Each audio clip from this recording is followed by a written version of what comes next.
Hey up, it's Steve from the Old Yorkshire Geek, and welcome to episode 178 of Friday Night Appointment with Fear. And this week, we're going to break down and review Urban Legend from 1998, one of the many movies that came out in the wake of Scream. So it's one of these glossy late 90s, early aughts teen horrors.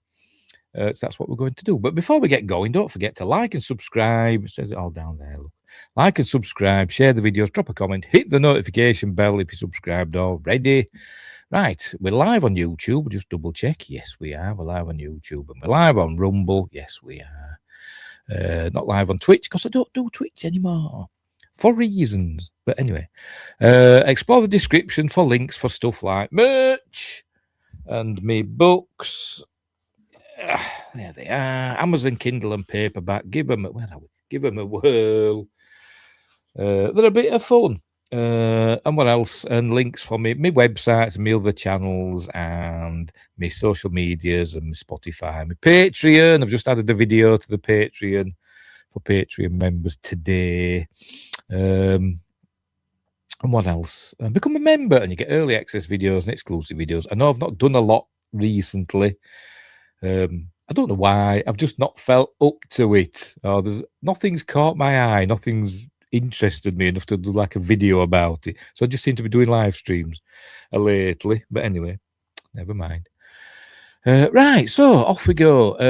Urban Legend from 1998. As I said, directed by Jamie Blanks. This was his first film. He's an Australian director and composer. Who sadly passed away this year. I just found out when I was looking into this film. He passed away a couple of months ago in March of this year, and I don't know what. He doesn't say what he died of. He just said he died in March. So, and he was only like 51 or something like that, which is very sad.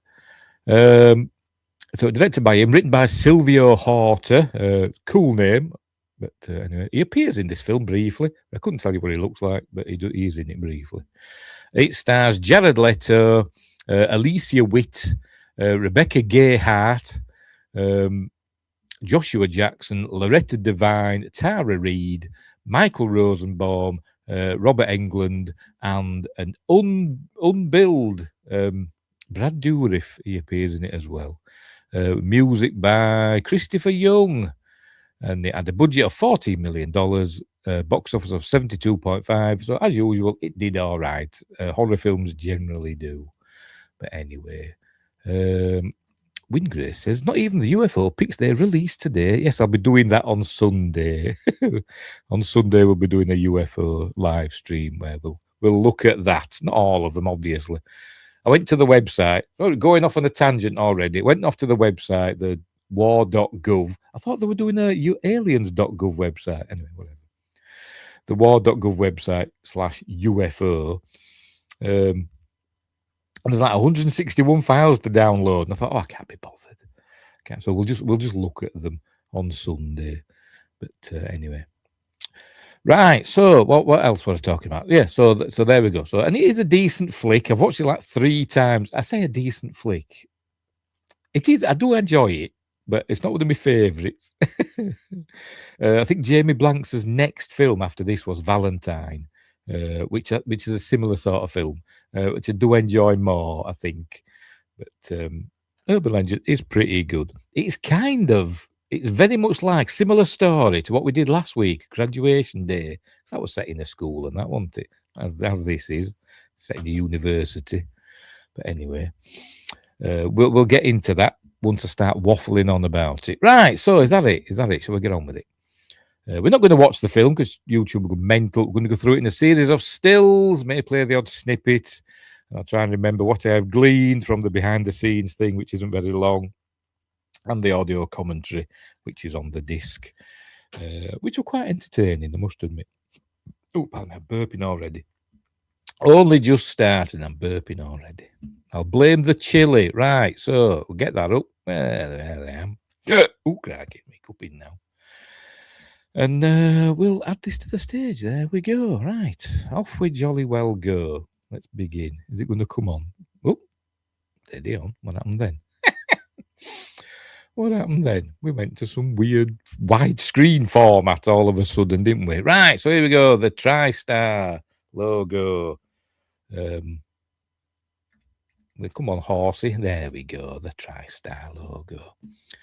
There it is. Are they still going? I probably ask this every time, don't I? There will be. Anyway, right. So here we go. And Phoenix Pictures. I've no idea who runs that. Right, we're off. Hang on, I haven't got the title. Urban Legend. There we go. Apologies for that. You can barely read it, can you? I've got the brightness really down on the TV, but I couldn't find another version of Urban Legend. I think I've got my settings wrong, haven't I? Just bear with me. I think it's that one. There we go. That's better, isn't it? That's better. Right, where were we? Urban Legend. Oh, yes, and it's set during. It rains pretty much all the way through this film at night. The original plan was to set this film during a snowstorm. So there are going to be snowstorms all the time. But because it's not a massive budget, $14 million, they decided they couldn't afford to make everything snowy all the time because they didn't film it in winter or whatever. It was filmed in Toronto. So you think snow would be really easy there, won't you? But never mind. When was it filmed? Let me check. Because there'll be a filming dates thing, won't there, on IMDb? Bear with me while I check. Filming dates, yes, April to June 1998. But it's filming dates. So you thought they'd film it in winter if they wanted to do a snowing. But anyway, so it's set in the rain instead of the snow. But they've kept features in it that harken back to the snowstorm.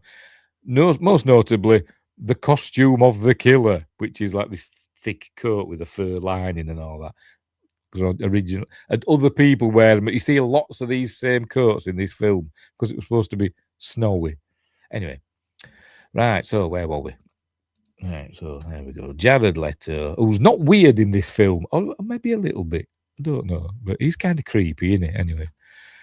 Joshua Jackson. By the way, Jared Leto, we all know Jared Leto. Let's go through them. Alicia Witt. I just know her as the little girl at the end of Dune who says, "Can it be true? For he is the Kwisatz Haderach." Alia. I forgot the name now. Atreides. Alia Atreides. I know she's done other stuff.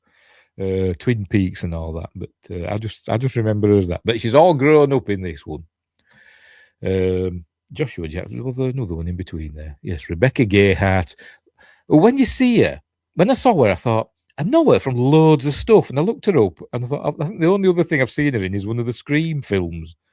But she's got one of those faces and hair that you think, I've seen her in loads of stuff, but I haven't.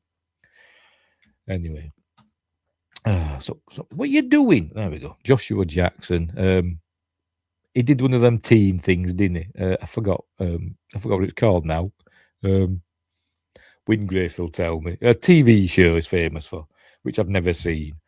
Dawson's Creek. I think he did Dawson's Creek, didn't he, Joshua Jackson? Did he? Was it one of them? Or was it the other one, the 902 I don't know. But anyway, whatever. He did one of them. I know him from Fringe. He played one of the lead characters in Fringe, didn't he? Probably missed some others out as well because it skips too much. Loretta Devine, I don't know who that is. No, I do. She plays the cop in this. Tara Reid, she plays mostly a cleavage in this film, but we'll get to that later. Michael Rosenbaum, who is that him who played Lex Luthor in Smallville? I think it is, isn't it? But he's got his hair in this. Smallville's something I never really watched. My son's got them all on DVD. But I've never really watched it. Winger says, well, I know him from Fringe, but yes. Okie dokie. And Justine's here with a blimey, O'Reilly. Did you type that wrong, Justin? $20 super chat. You didn't get that wrong. It was supposed to be $2 maybe. But thank you. Hang on, where are we? For you, my friend. Dune, silence. Why?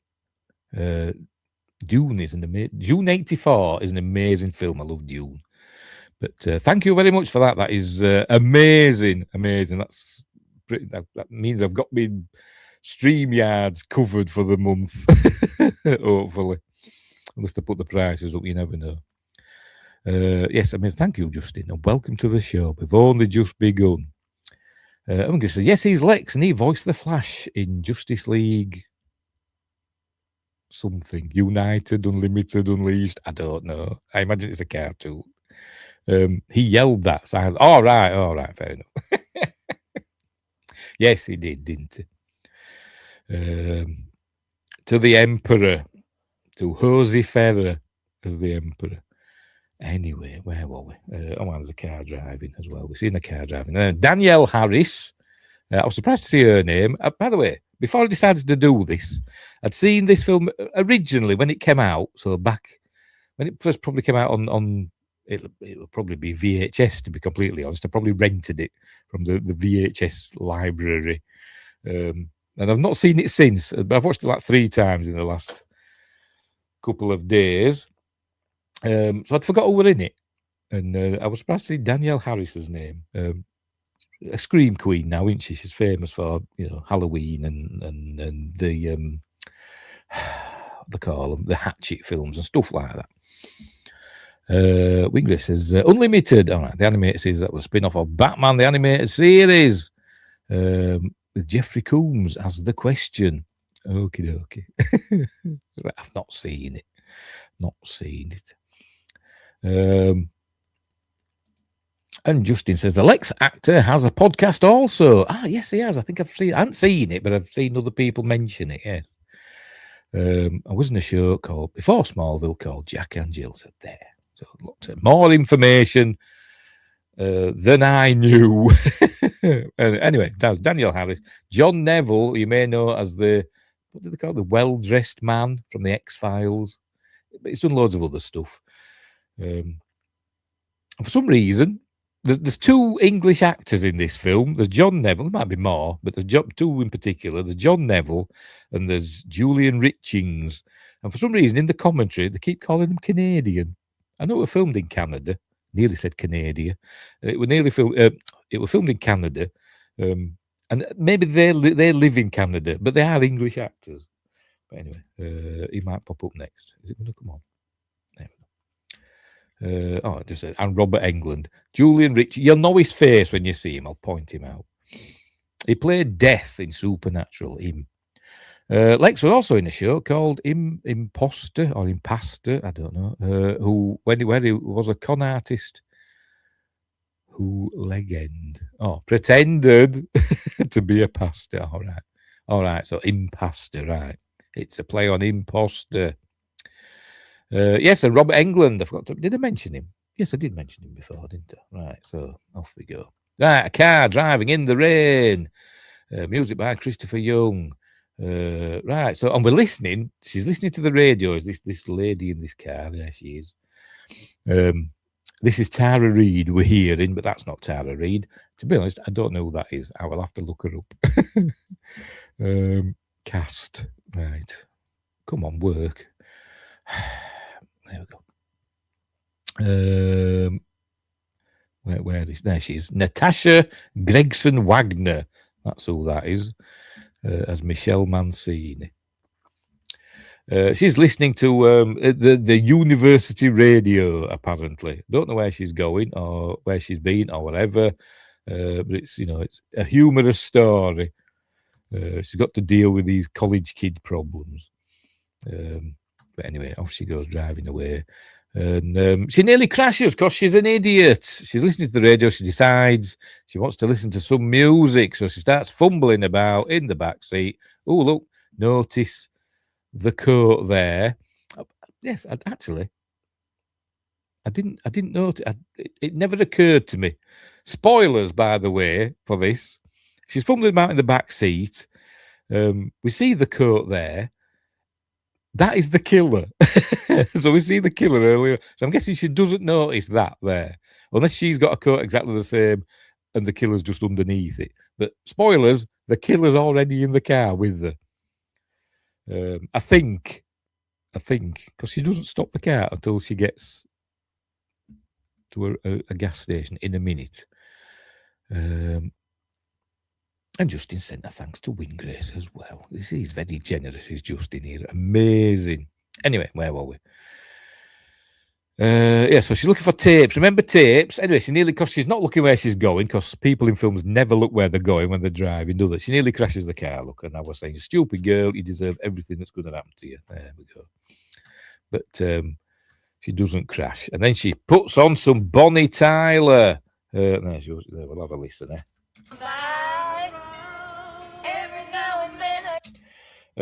By the way, prayers for Bonnie Tyler. She's in a coma, isn't she, in real life? Bonnie Tyler, in Portugal. She rushed into hospital for emergency intestinal surgery. I don't know why. And they're putting her in an induced coma to help her heal. So hopefully she'll pull out of this okay. She's 74. Anyway, where were we?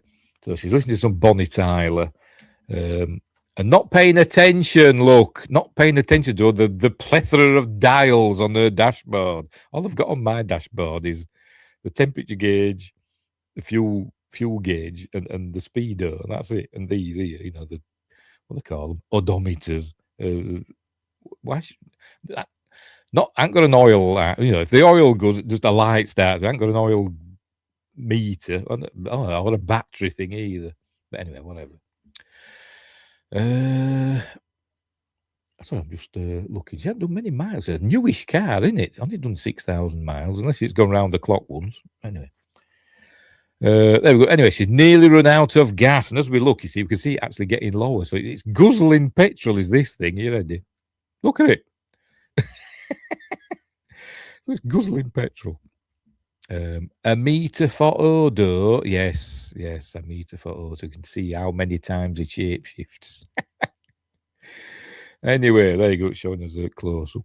Showing she's nearly run out of petrol. And I think she's already driven past, or she's going to drive past any minute now. Because she's not paying attention, look. And she drives past a big gas station. Hang on, where is it? And she's singing away. Any second now. Come on, where are you? For Pete's sake, where is it? Here it is. There you go. She drives past a big, well-lit, busy, rest stop gas station. Probably a restaurant in there somewhere, maybe. I don't know. But it's there. She should have stopped there, shouldn't she? But she didn't, because she's stupid, as are many of the people in this film. Anyway, and then she notices she's nearly run out of gas. But luckily, because it's America, there's gas stations every 5 minutes, isn't there, it seems. She comes across another one. There we go. A bit of a more run-down one. But anyway, and then it's chucking it down. So she toots her on, and out comes Brad Dourif. When he's ready, here he is. There comes Brad Dourif in his uncredited role as Michael something or other. I forgot his name. And she says, fill her up. She hands him a credit card. And he glances into the back seat, if you will notice. He has a quick look, and he glances into the back seat. And he notices something in a minute when he starts filling it up. There we go. He looks into the back seat, and he notices something.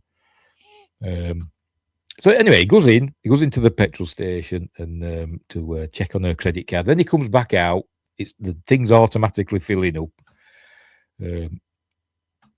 Anyway, he comes back out and he says, the credit card company's on the phone. They want to talk to you.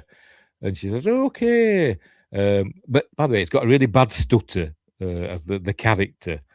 Apparently, in a previous film, he was in One Flew Over the Cuckoo's Nest, wasn't he? And he played the character that had a stutter in that, or a stammer, or whatever you want to call it.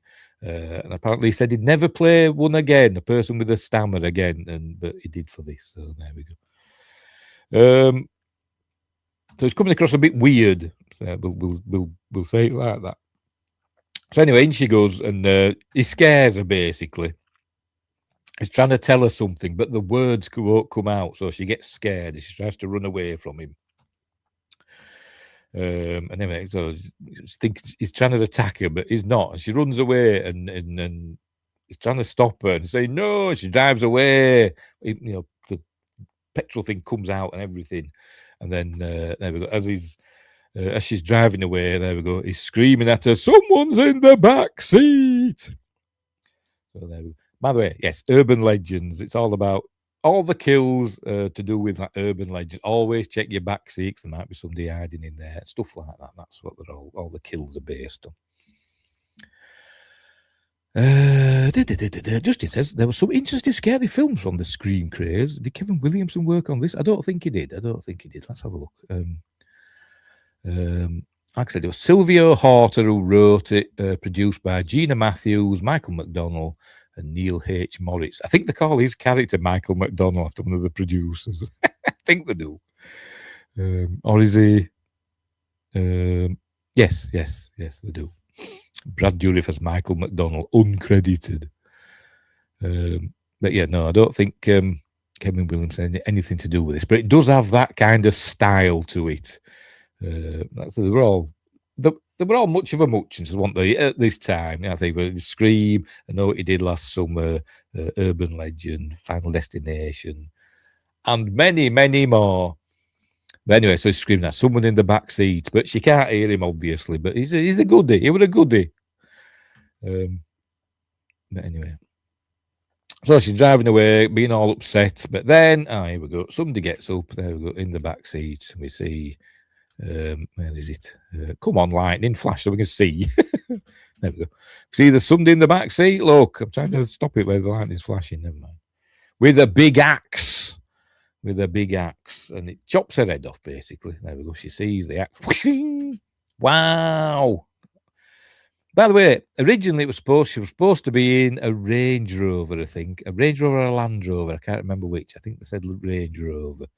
But apparently they couldn't find one big enough, so she's in something else. I can't remember what car she's in, but they to find a bigger one with a bigger interior. So she could swing the axe, basically. Apparently, you can't swing an axe in a Range Rover. So if you're wanting a car that you can swing an axe in, don't get a Range Rover. Get whatever one of these are. Just said there was another called Soul Survivors. I've not heard of that one. Also around 2001. No, I don't know that one. Not heard of that one. Anyway, I've been looking for a film. It's not from this time. Called Killer Workout, aka Aerobicide, and there's a copy on YouTube, but the sound's terrible on it, and I've not been able to find it. It's not on any streaming service I can find, but I want to find that. Apparently, it's rubbish. But anyway, that's by the by. Where were we? Oh, yes, I had the head chopped off, and I presume the car crashes. I can't still remember. I presume it does, but we don't find out. Because remember, the cat's still driving along now with a headless body in, and the killer in the back seat. So that's a good name for a song, isn't it? I have to write that down. Killer in the back seat. Anyway, so does it crash? Does it crash? No, it just cuts away, doesn't it? Yeah, it just cuts away. And I presume it just crashes or whatever, or just rolls to a stop. I don't know. She says, "Oh man, I remember that. Oh, cool. It was terrible but good. I only know it from a music video. I'm into a band at the moment. My current favourite band is called Crazy Licks.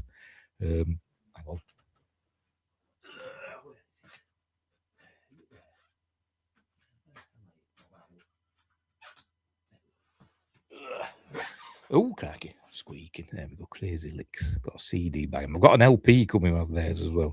They're actually a Swedish band, but they do like a lot of 80s style rock.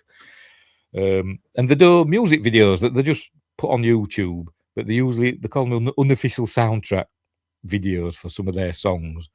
And they've got a song called, I've forgotten. Something about somebody's face. I've forgotten.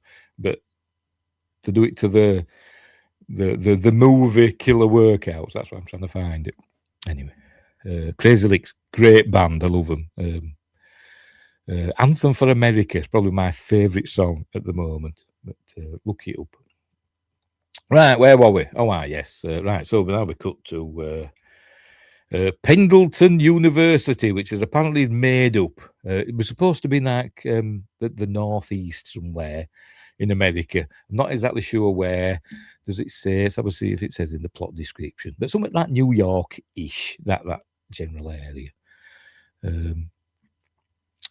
It doesn't. No, don't say it. Just says Pendle University. Don't say where it is. But I think it's supposed to be somewhere in the northeast of America land. But as I said, it was filmed in Toronto, in Canada. So I think it's Toronto University. Let's have a look. Yes.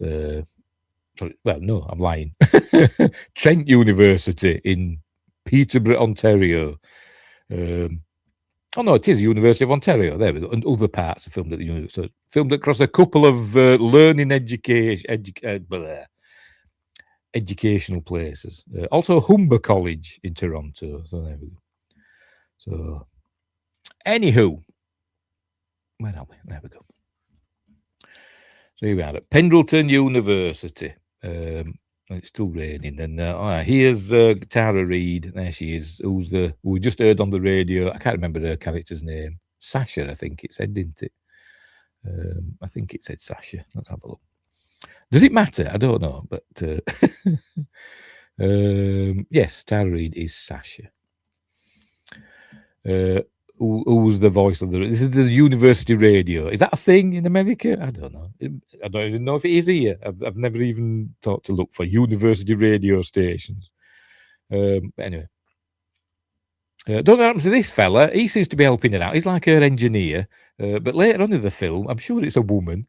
So maybe later on in the filming or something, he wasn't available or what, I don't know. But anyway, never mind. So she's dealing with another caller, and it all gets all very rude, and because the young'uns and they're talking about BJs and all that stuff, which is why he's laughing. But anyway, so there we go. Right, so I think we're in the common room or whatever. It just reminded me of Friends, because people just sitting on sofas and bringing each other cups of coffee and stuff. I thought, have any of these producers got anything to do with Friends? But I don't think they have. See, Wingray says he worked at one for years, so there you go. So they are a thing. I don't think they are over here though, but I could be wrong. Probably am, because I didn't go to university because I'm a big thicko. I was going to go to college after school. But I didn't bother. I got a job instead, so there we go. That's why I'm an idiot. Anyway, where were we? So here they are, all these beautiful young student people. Well, guessing they're supposed to be, I don't know, 20 or whatever. I don't know. They're all talking about the story of Stanley Hall, which is not a person. I think it's a place. It's actually somewhere on the campus. I think it's like a building that's not used anymore. And there's an urban legend about it that somebody got murdered there and all that stuff.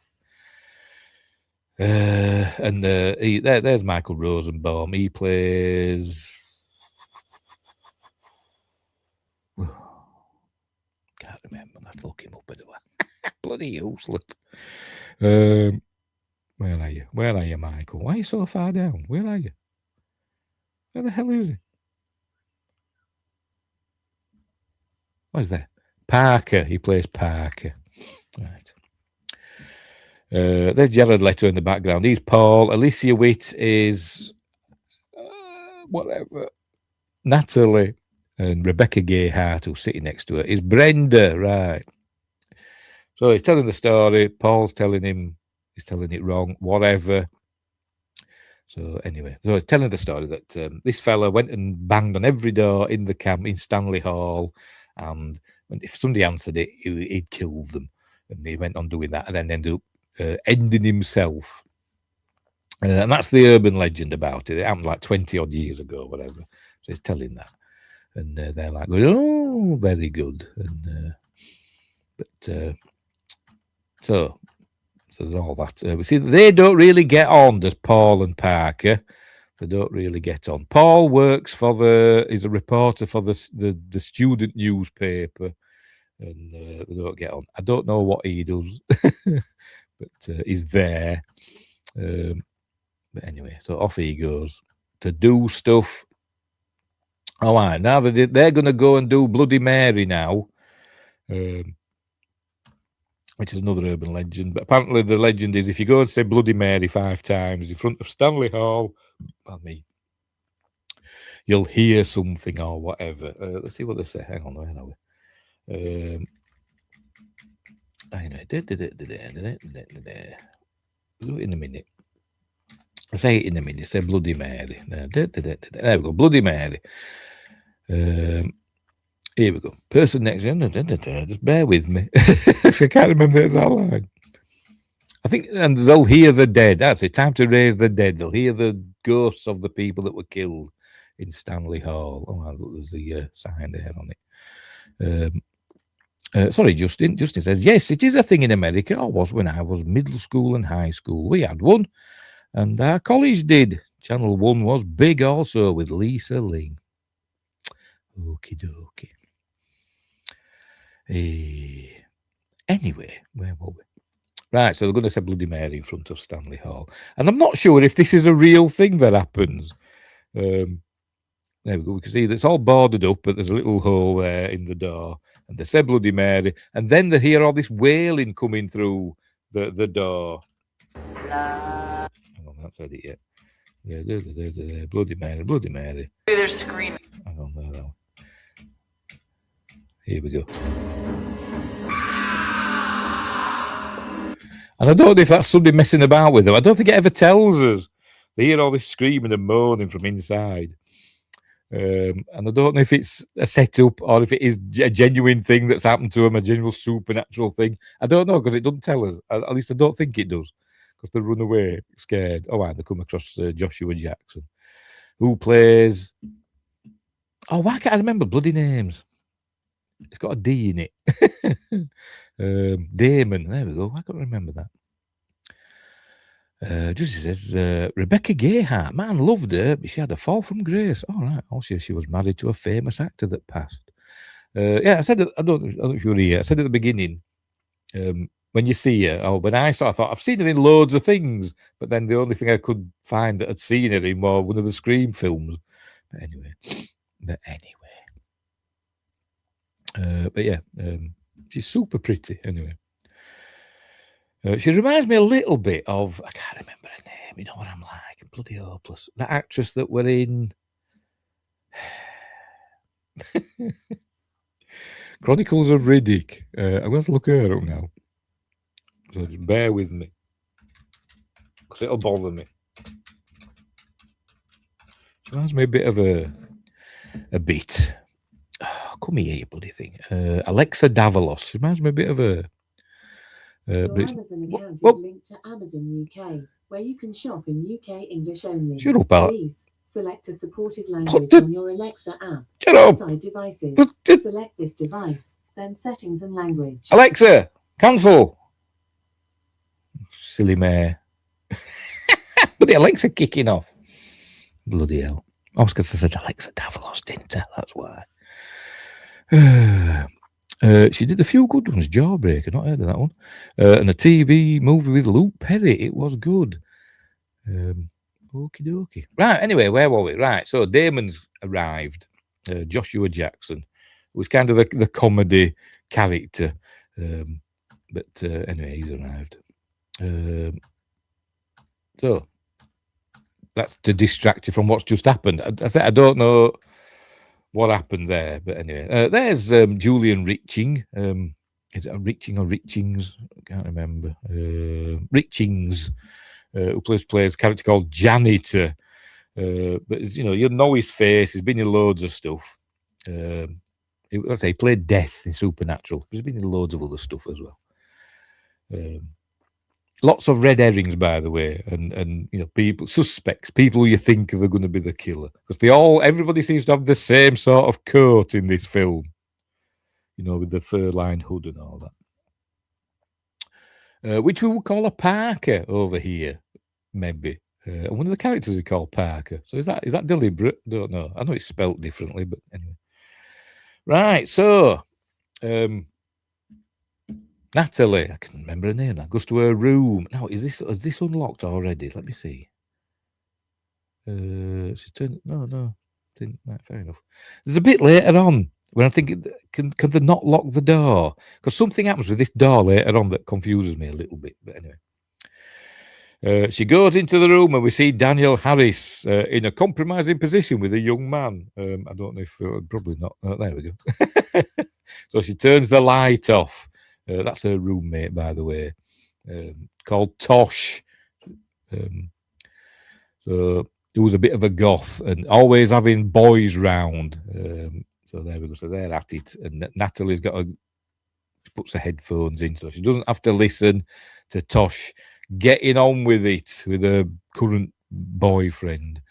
But anyway, right. So a few little establishing shots, and then we're in to a class with Robert Englund, who plays Mr. Wexler or Dr. Wexler or Professor Wexler or whatever he is. Let's have a look. Does it say Professor Wexler? Who is he's teaching them about urban legends and stuff. I think he's doing, I don't know, what will the course be? Like folklore and stuff like that. That's his course. So they're on about, it says there. So they're on about urban legends and all that stuff. They're talking about the babysitter receives a menacing phone call. And it turns out that the call is coming from inside the house, which it made me instantly think of Black Christmas, because that's what that film's about, isn't it?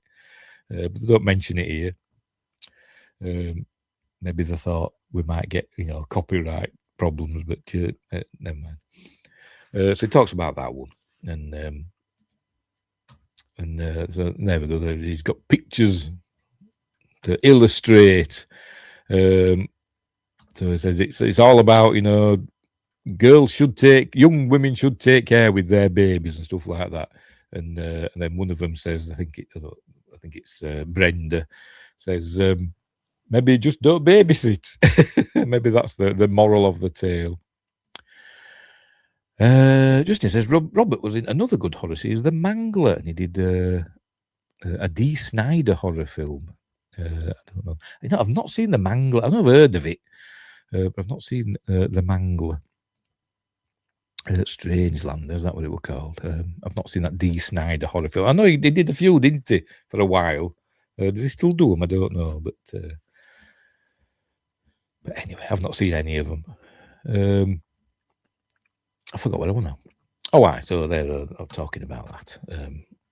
Right. So, but then he comes across, he wants a volunteer for his experiment in urban legends, and he volunteers Brenda. So he says, get down here, and so.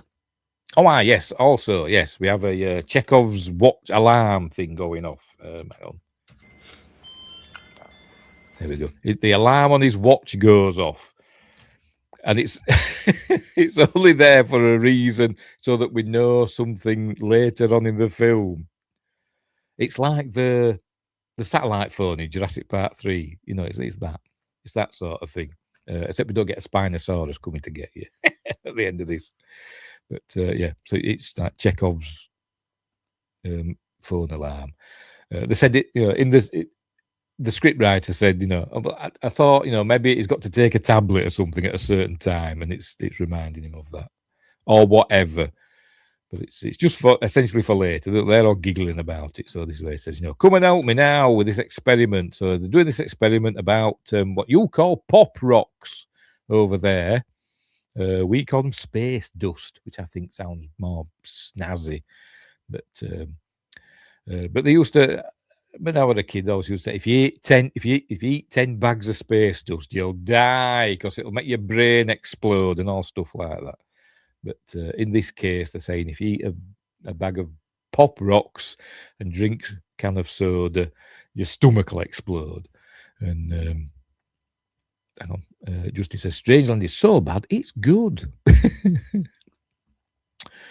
Another one to add to the list. Unbelievable, isn't it? Right, so she eats the pop rocks / space dust. And then he offers her a drink, and she won't drink it because, people will explode. And she says, that kid, Mikey, what's his face, who were on an advert, he did it and died. And then Professor Wexler says, what if I told you, this is Mike, and he's fine, he's some sort of he works in New York or whatever. He's, he didn't die. It was all an urban legend. I think this is the producer who the Brad Dourif character were named after. I think, is it? It might not be. I could be wrong. Or it could be the actual kid from the advert that she's on about. I can't remember. Anyway, whatever. But she still won't take the pop. But here comes Damon. He says, I'll do it. So he downs the pop rocks and the soda. And then, he collapses. Oh, no. They're all going, oh, no. And Brenda's screaming. And he's on the floor, frothing. Park says, call 911. By the way, somebody in the background I forgot to mention. I forgot to point it out, didn't I? I'm going to have to go back now. There we go. One of these in the background, I'm not sure which one. It's either him or him is the writer. Silvio Horta. Just says, pop rock and soda are good. It don't do nothing. Just makes more poppings. But would you have a Mento or whatever, and a can of Coke or whatever? That makes your insides explode as well, doesn't it? Apparently. Anyway, so he's frothing away, and they're all, call 911. Look, and he's really throwing himself into the role, isn't he? But it's all a ruse. He's fine. There you go. Look, he's just kidding. And look, there, he's brilliant. Anyway, right. So later on that day or next day or whatever, they're all outside, and the campus newspaper's out, and it says lunatic on campus reporting on the death of her at the beginning. A story by Paul. I don't know if he has does he have a full name? Does it say? Hang on, look at the cast. No, it just says Paul, whatever. Jared Leto. Hang on. I was about to say Mentos. I don't know how to pronounce it. And soda will make a sour stomach, though. I imagine so. I'm not going to risk it. Not that I've got any Mentos. I've got some soda, obviously, but not got any Mentos. I've got some Mint Imperials. I don't know if you know what those are. They're a bit like Mentos, but cheaper. Little round white mints.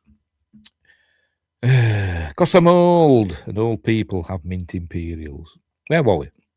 Oh, right, yes. We see that here she comes. I think this is... I forgot her name as well. What am I bloody like? Loretta Devine. She plays Reese, who is the college police person. And she's coming out with a couple of the security guards. She's under orders from John Neville, who plays the dean. I don't know. He's Dean Adams. She's under orders from him to get rid of all these newspapers because they don't want to panic the students. So there we go. Lunatic on campus. There we go. My goodness, written a great article there, hasn't he? But anyway, so there was explaining. The one that wrote this inflammatory piece of rubbish. There he is. There's John Neville. He also played Baron Munchausen, didn't he, in that Adventures of Baron Munchausen.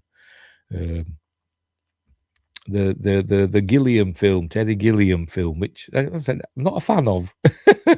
Not a fan of Terry Gilliam's films. I didn't like Brazil either. I'm weird. But anyway, there he is. But I know him as well-dressed man in the X-Files. He's playing the dean, telling them to get rid of, stop printing things and, causing trouble. But anyway, so and Jared Leto's eyes are just, I thought something weird about them. They're just a little bit too close together, aren't they? There's something weird about them. But anyway. Right, so there is the news. The decapitated body of 20-year-old Pendleton student. Blah, blah, blah, was found. For some reason, I was just thinking of Highlander when I said that. I know his name. Anyway, so they're watching. Oh, yes, Sasha, Tara Reid, and Parker are an item. Yes, and they're looking for the proprietor of the gas station who's disappeared. Don't know why he disappeared, but we do learn that they've arrested him. I imagine he'll get set free. by the end of the film, because, as I said, he's innocent, isn't he? But he does get arrested, but we don't see it. They just say he's gone missing. But anyway, so he's the prime suspect.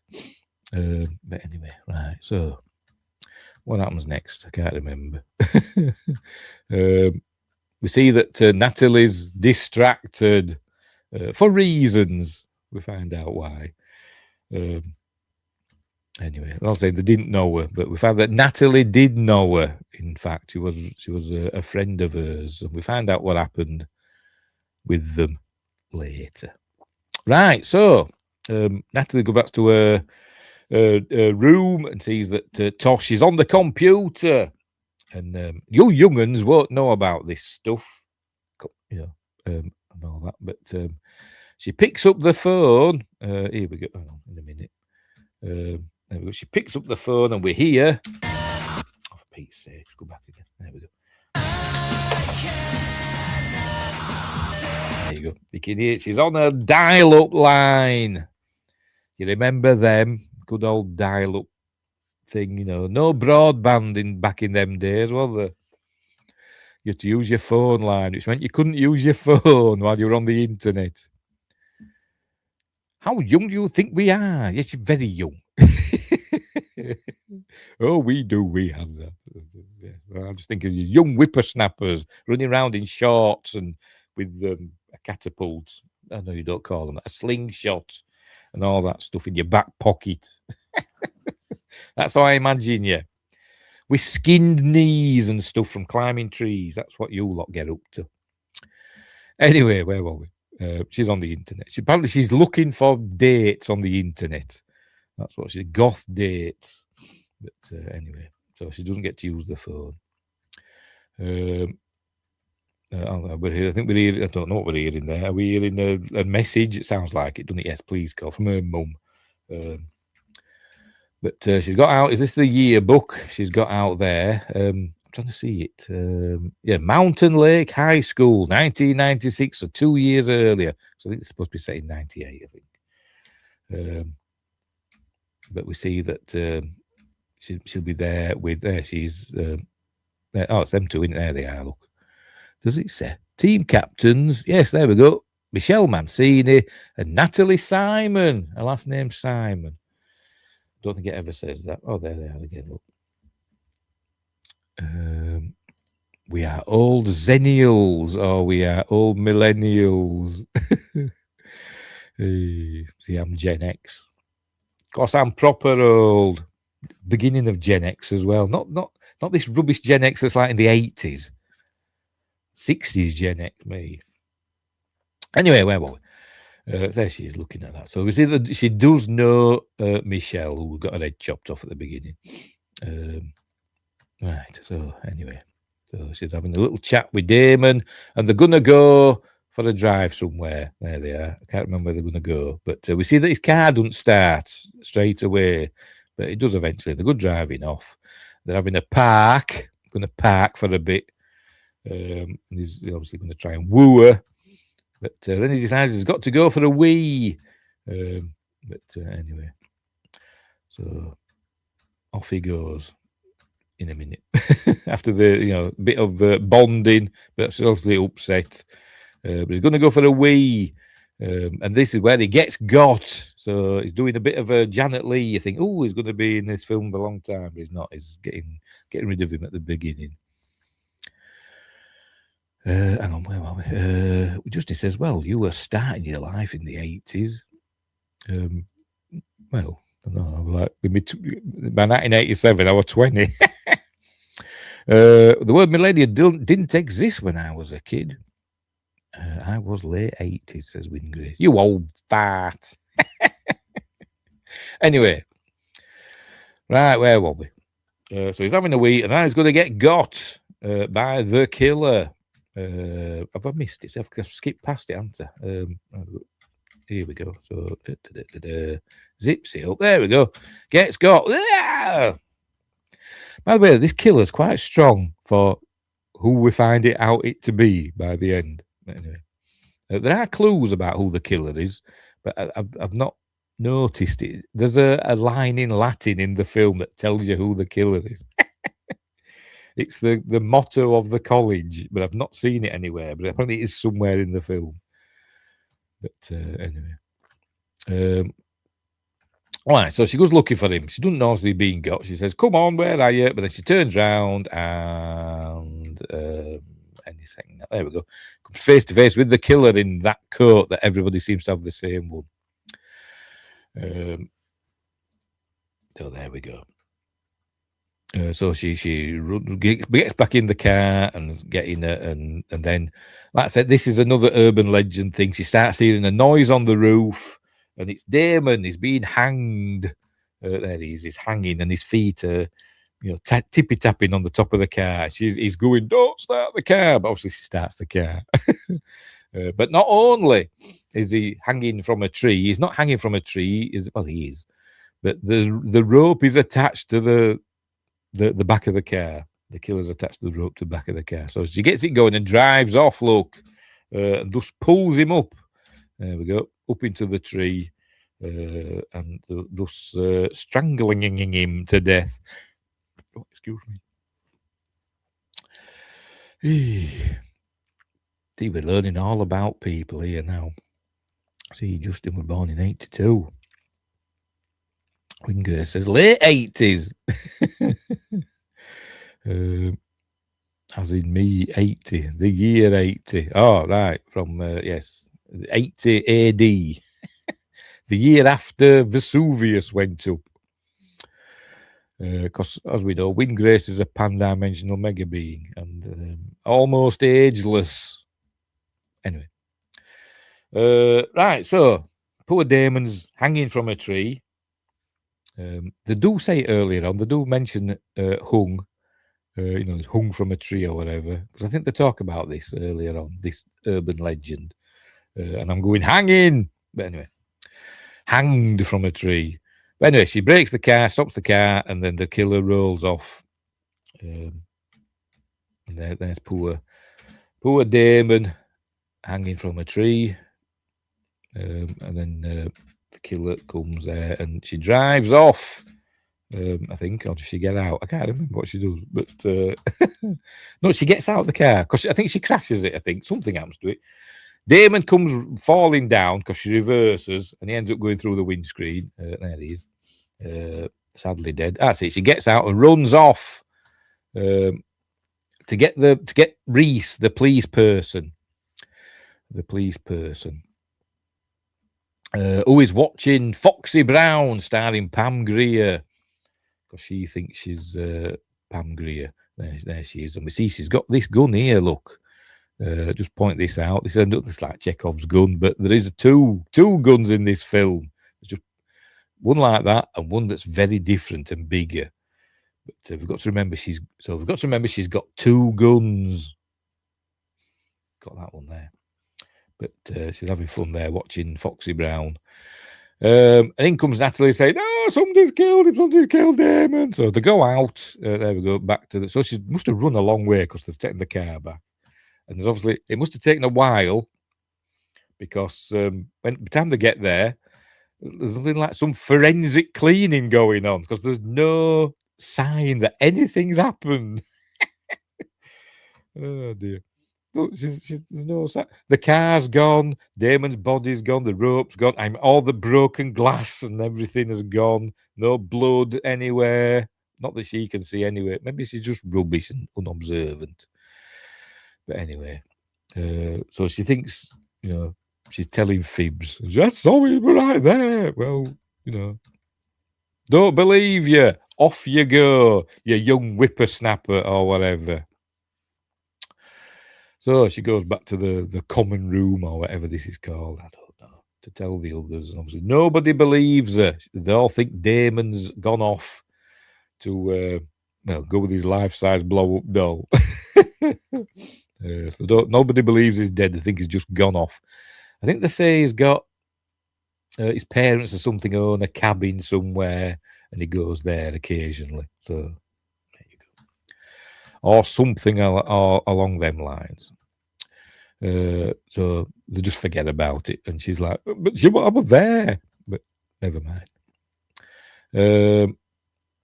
Well, I'm talking about another one. Oh, they're talking about the urban legend. Now, this is where she's realizing that the deaths are to do with urban legends. So, the hiding in the back seat and the hearing the boyfriend on the roof of the car and stuff like that. But obviously, they don't believe her. They don't believe her. Anyway, right. So, yes, it says go and call. Where is it? I saw it there somewhere. Where now? There you go. Give Damon a call up at Killington. That says I've got a cabin. It's a skiing thing, isn't it? Because they still do skiing there now, don't they? You'll see he's there. So she goes to her room, but Tosh is still on the computer looking for goth dates. Does it say it? It must be later on. So she goes to use the payphone instead. But they won't tell her, apparently. The reception up at Killington or whatever won't tell her if he's there or not. So she just hangs up on him. She says, I can check if you want, but she just hangs up. So she's impatient. So anyway, so she goes to the library instead for some reason, which just reminded me of Ghostbusters. I'm expecting all the books to be going past her in the background. And there we go. Symmetrical book stacking going on and all that.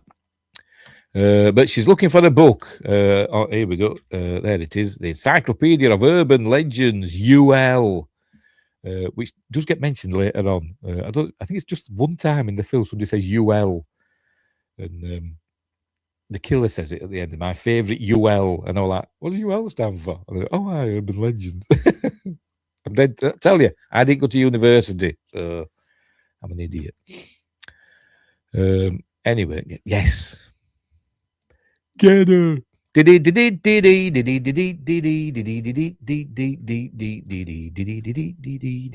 up, Steve. We've done Ghostbusters.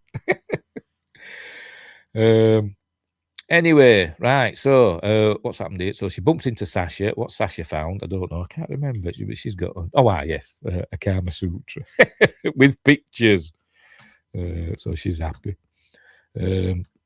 And so she's talking all about urban legends and stuff. The roommate's death. And I don't know if this is actual. I can't read. It's too small for me. And I'm not getting up close. There we go, with pictures and stuff. All about urban legends, gang, high beam initiation. Right. So this is one that we see again, where if, let's see, you drive about without your headlights on. And in the urban legend, if you flash somebody that didn't have the headlights on, to chase you and stop you and kill you and all that stuff. So that's fun about that. But and it does get a bit silly later on because it does happen later. She screams her head off. It's dead silly. I laughed at all 3 times I've watched this film. I've laughed at that bit. Right. So meanwhile, Tosh is in her room. Doing what does it say? Gothy. Does it say gothy or gothic? I think it's gothic. Or is it gothy? See if you see another E. No other E's. Typical. Oh, there's one there. No, so it's gothic. It's a C. See, Wingray says that's actually real here. What? If you flash somebody that don't have the lights on, they chase you and kill you. I remember. So don't flash people that haven't got the lights on at night. Anyway. There you go. She's looking for gothic guys to hook up, and she gets an answer. By the way, you see she's smoking in this, so we don't condone smoking. It's bad for you. But she was happy with Danielle Harris because apparently at the time she smoked, and they allowed her, to smoke. So this scene obviously allowed her to smoke, but apparently allowed her to smoke so much that it put her off smoking. So I think she stopped after this film. So there you go. Anyway, so she hooks up with somebody. So she's all happy. Look, she gets a reply. My type of guy. Right. So she's checking the book, exactly of urban legends, and the last person to get it out was Damon. Damon Brooks. I don't explain why. So maybe it's to put that thing in your head that. Yeah, maybe it is a prank that Damon did on her, and he's gone off somewhere now. It was just a joke. But surely she can't think that because Because she saw him dead. He smashed through her windscreen. I mean, how do you... Unless it was some really elaborate prank. I don't know, but anyway. Anyway, where were we? Justin says, yeah, it is. We got some nuts. Yeah, gangs are dumb. We're on about chasing people. They will chase you at least. There's been some people taken out. See, blimey.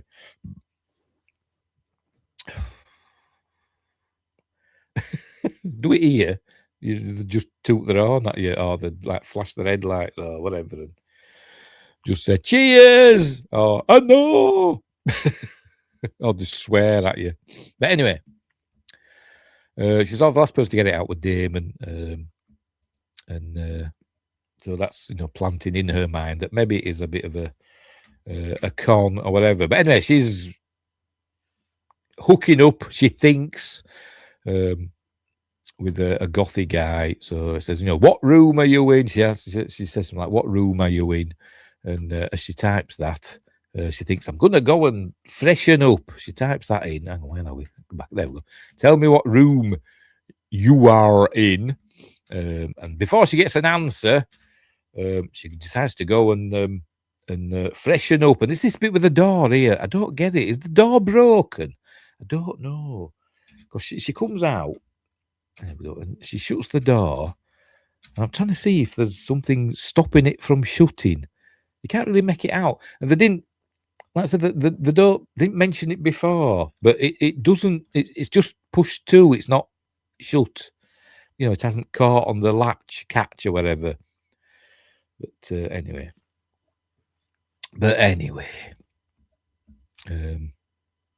So basically, that allowed. I mean, it should have shown the door come open again slightly, really, but it didn't. Anyway, so Natalie's heading back to her dorm, I think. But meanwhile, Tosh is, as I say, freshening up in the ladies' room, and she goes back. There we go. She goes back. I mean, does the door bounce? Oh, there, see, the door bounces open again there. So. Should have had that earlier when she came out, with the door not shutting properly. Anyway, she comes back and looks at the monitor. So, what room are you in? Yours. But she's got the U and R wrong way around. What room you are in? Tell me what room you are in. Sorry, yeah, fair enough. Yours, and then she gets got. In a minute, there we go. Ah! So the killer's throttling her. Oh, hang on. Wingers saying Damon Bock. I don't know why. I've said something again, haven't I? I've said something again. Oh, my Damon. Yes, Damon. Yes, not that Damon. Not a Ferengi Damon. Yes. Justice says America's like the Wild West sometimes. It seems that way. Anyway, sometimes I think, hey, I'm lucky to live in Britain. I said, it's not perfect, but anyway.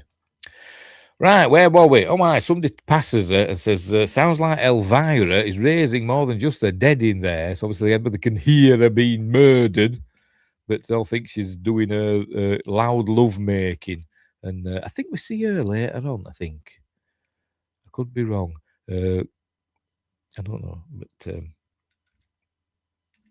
I think it is. But because when we see her later on, I thought it was Katherine Heigl, the actress Katherine Heigl, who is in Valentine, the next film by this director. And I thought it was her, but it isn't. It's somebody called something else. And I've forgotten. I'll tell you in a minute. Where is it? Angela Vint as Bitchy Girl. And I thought she was Katherine Heigl. But anyway, see that in a minute. There you go. She says, thanks for the warning. So anyway, in she goes, and she doesn't look as her roommate is being murdered on her bed. All she can hear is and all that stuff. The lights go off, and she's going to turn the light on when she comes in, but she decides, oh no, don't turn the light on because we don't want to see her doing it, do we? So she just gets into bed and puts her headphones on, and then we have see her being murdered, and then we have a dissolve. I'm lying. A fade to black. We have a fade to black, as the killer leaves. There we go. A fade to black. And then a fade in. To what time is it? 8 o'clock. She wakes up and sees, oh, this is paint, by the way, not blood. Because apparently, what's her face? Tosh were painting her half of the dorm black because she's a goth girl. So that's paint that's spilled. She notices that. And then she sees Tosh is underneath the covers. And so she pulls back the covers. There we go. And it looks as though Tosh has ended her life. But look on the wall. It says, look, aren't you glad you didn't turn on the light? So you think if the murderer wanted it to make it look as though she killed herself, they wouldn't have written that in blood on the wall, would they? But anyway, whatever. Because everybody thinks, because all the authorities now think that Tosh, ended herself. But would she do that? Would she do and then write that in really neat writing? I've got to admit, on the wall. This film often doesn't make sense, but anyway. Right, so here they are. It's all they're taking her out and all that, and didn't turn on the lights. She didn't want to. Thought she was just getting on with it, but she didn't see anybody. That's what they're asking if she saw anybody. Because it was dark, she didn't see anybody. And Tosh were manic depressive. She were on lithium, so she must like Evanescence. And it appears to be a tragic. It was an appalling suicide. That's my impression of Tim Curry in Congo. But she said, no, I was murdered. There was somebody else in that room. And a very morbid suicide. Oh, that's just saying. Morbid. So obviously she did it. And then as she was bleeding to death, wrote that on the wall in really neat writing. Anyway. So they're satisfied. It's open and shut case. But anyway, they're taking her out. And this is where we see who I thought was Katherine Heigl. I think it's here now. Because somebody says something. Where is it? Come on, where are you? You're here somewhere. I'm sure you are. Have I missed it? I might have missed it. It might be before this. But where the hell is it? Where the bloody hell is it? I thought it was this bit here.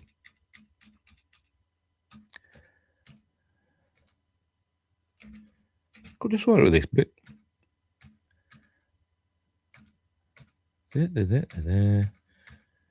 Well, I could have sworn it was else. It was at the beginning. I want to point it out. Oh, dear. I'm sure it's when, because they say check for a pulse. Somebody says to her, check for a pulse. Oh, there we go. Better check her pulse. She's looked like that for years. No, you think she looks like Katherine Heigl? I think she does.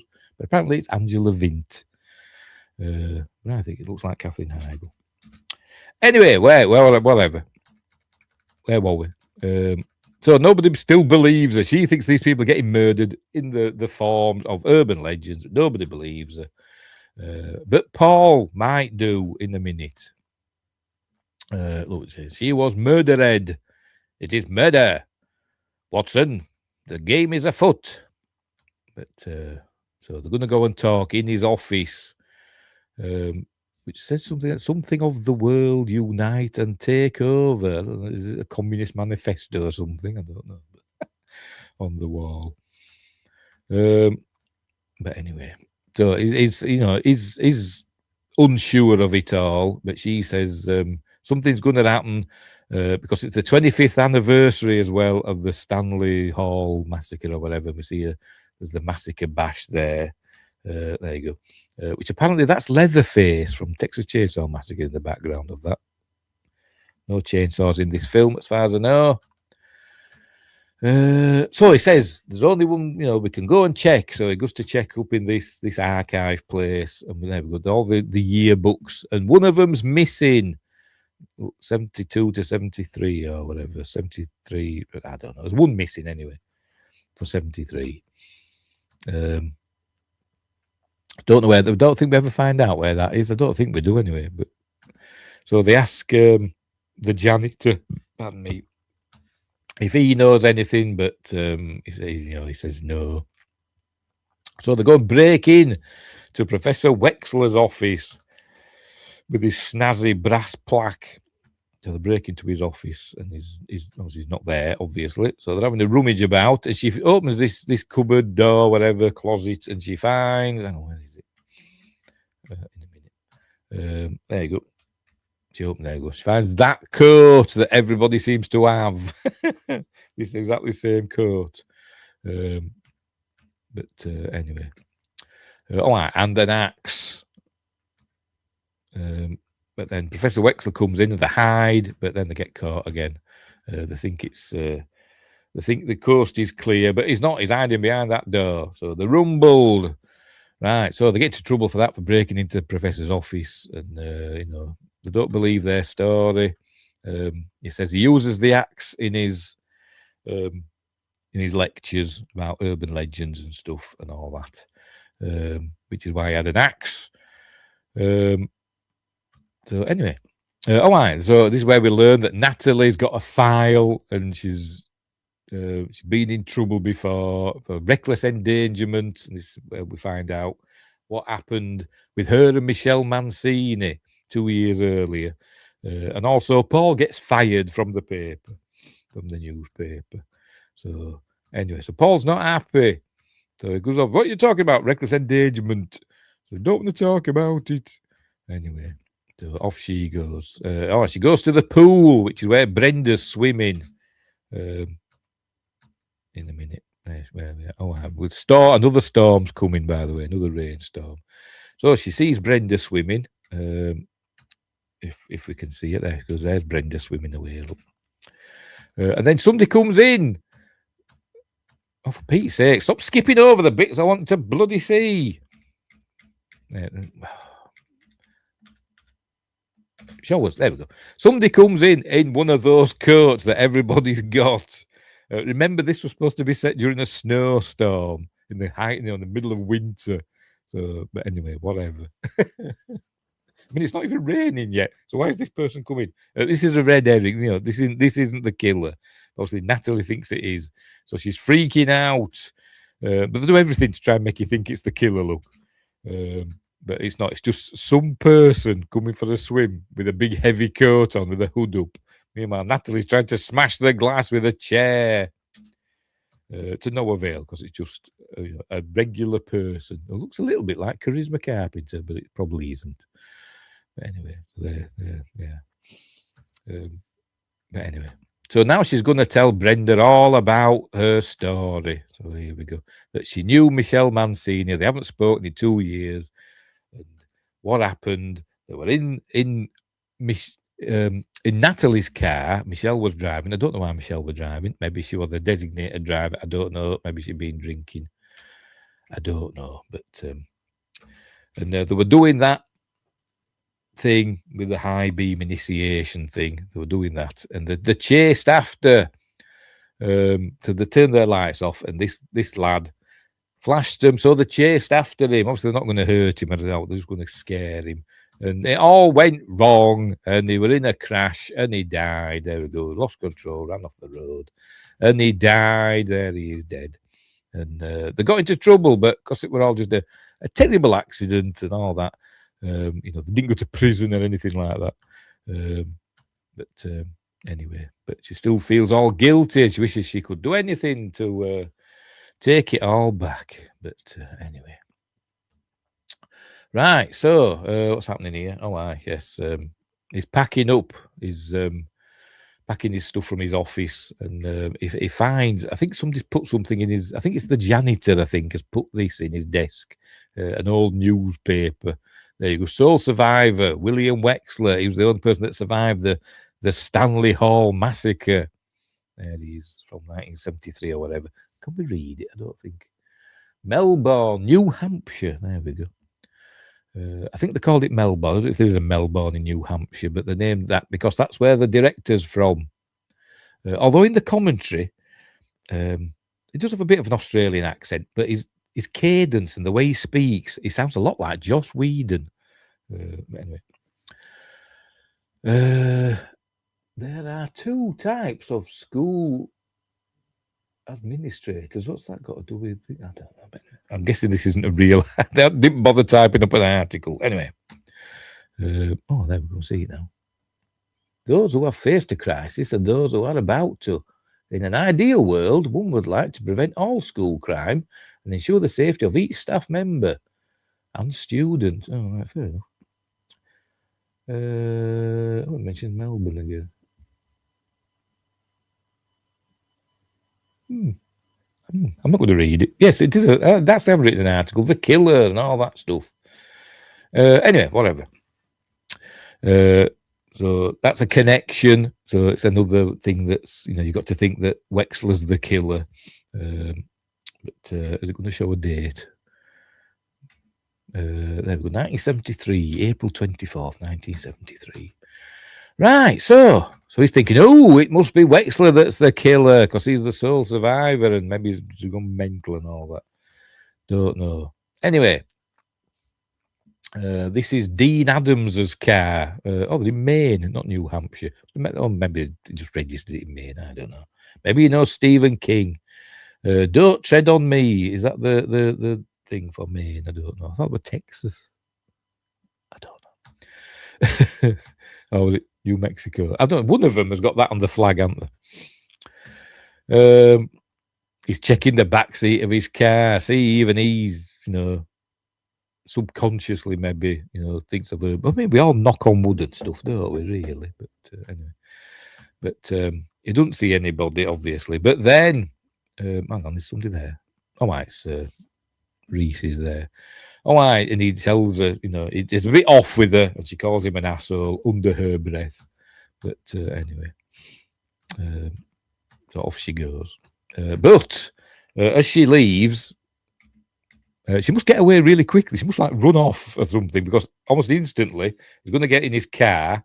He turns round. Oh, I've missed it again. No, he sees somebody. That's it. He sees somebody. He thinks he sees somebody. But then there's somebody under the car. I don't know now. I'm confused. What does he turn round for? She's gone off. Turns round. I want to see what happens. Is it South Carolina? All right. Thanks, Wingrace. Alabama, Florida, Maryland, Texas. I've also, all right. So various states have used that. Oh, wrong one. Sorry. Right, hang on. I just want to play this a bit. I'll probably get in trouble now. He turns round. He might just hear something then. Yeah, I think he just. Oh, did he? I think he just hears something. He was the good guy in X-Files. Well, kinda. Well, yeah, sort of, but not really. As good as one of, whatever they call them people. I can't remember, the committee or whatever they were called. Could be. But he paid for it, didn't he? With his life in the movie, the X-Files movie. They bumped him off in that, didn't they? Spoilers. Anyway, this is my favourite kill in the film, by the way. It's my favourite one. It's really good. I do like it. Because stuff like this makes me cringe. Look. Ooh, across his Achilles tendon. He cared about his grandkids. Yes, he did. But anyway, he's been got here across his Achilles tendon, so he falls down. There we go. So he's bleeding out. And here comes the killer. And basically, they run him over with his own car. They're trying to crawl away, and he gets got on the. There we go. On the. These things to stop you getting. I don't know why that would be there, but anyway, it's to there, and he gets got on that. So and now he's dead, and then we see the sign: severe tire damage, because you can't spell tire. It's got a Y, Tyre, but never mind. So I've got to give him a pass because he's nice to his grandkids, even though he's probably had loads of people bumped off, haven't they, probably in X-Files. Anyway. So that's the end of Dean Adams. He's gone. Right, so there's a party going on. Remember, it's the anniversary of the massacre or whatever, innit? So they're having a party. At Parker's place, we see he's got a dog. I don't think we see that. Do we see the dog before in this film? I can't remember, but He's got a dog, a little dog that will just fit in a microwave. I'm laughing, but it's only a film. It's not real. Is that somebody cosplay? Not cosplay. Fancy dressing as what do they call him now? From Trading Places. I think Ray from Ghostbusters. I forgot his blooming name now. Anyway, whatever. That house has been in other movies. Let's go back again. Let's have a look. Well, where are we?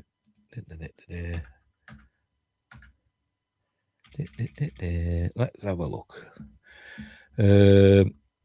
What does it say? Right. Bear with us. I'm trying to see if it's telling us.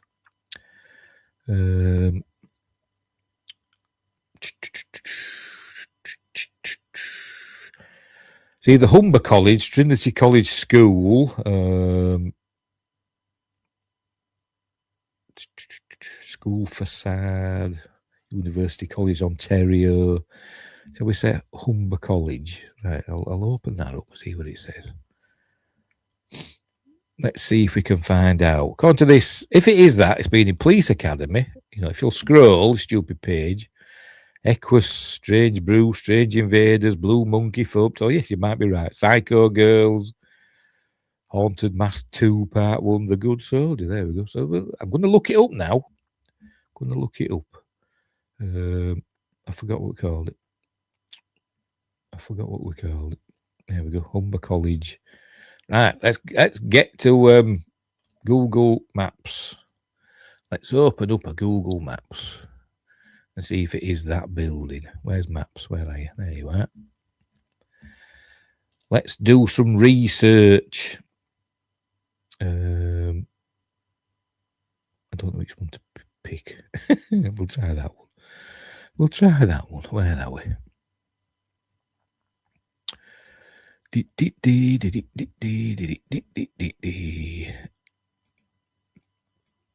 Okie dokie, let's try it from here. I can get coughing. Well, none of them are it. It might not be there anymore. Let's have a. I'm on. I'll drag. I can't because I'm not sharing. I'm not sharing the entire screen. Maybe it's not there anymore. Don't know. There's just all modern buildings here now, by the looks of it, which is a bit poo, isn't it? So let's have a route. I'm just routing about. I'm having a route about. See if we can find it anywhere.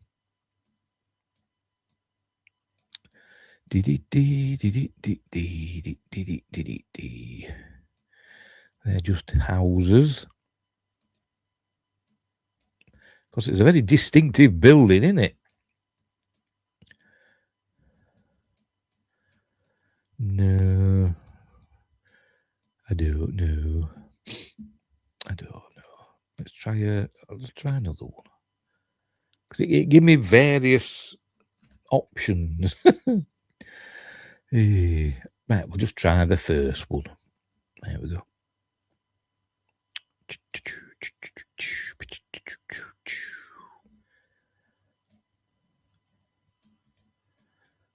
Are you here? No, it's not there either. That's just a big modern building. Humber Polytechnic. No old buildings there. No, I suspect it's not there anymore, which is a shame. Never mind. Anyway, where were we after that distraction?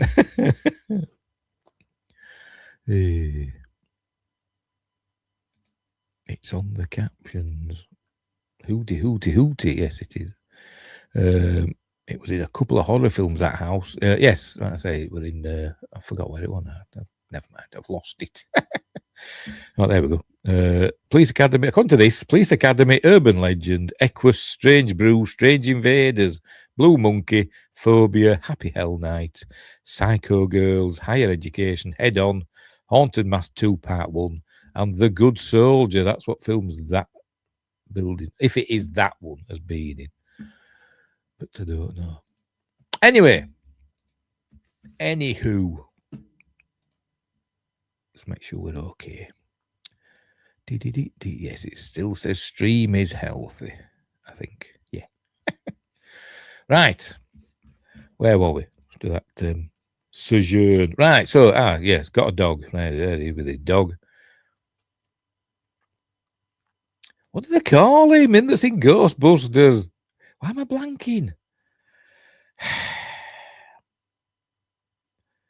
Oh, it's doing my head in. My memory really annoys me at times. Wow, is that a Polydor? Yes, a Polydor record. Don't know what they're listening to. They're listening to music. This fella's all into urban legends apparently, so he's telling everybody about them. There you go. They're listening to a music thing, and Dan Aykroyd. Hey, got there. Looks like Dan Aykroyd in Trading Places.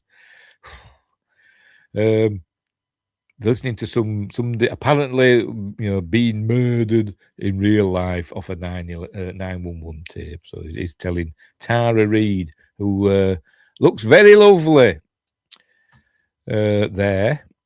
Anyway, so obviously they're all having fun, but she's telling him all about stuff, and he believes her now, and she tells him all about what's happened with her and all that stuff, and they end up kissing. Look,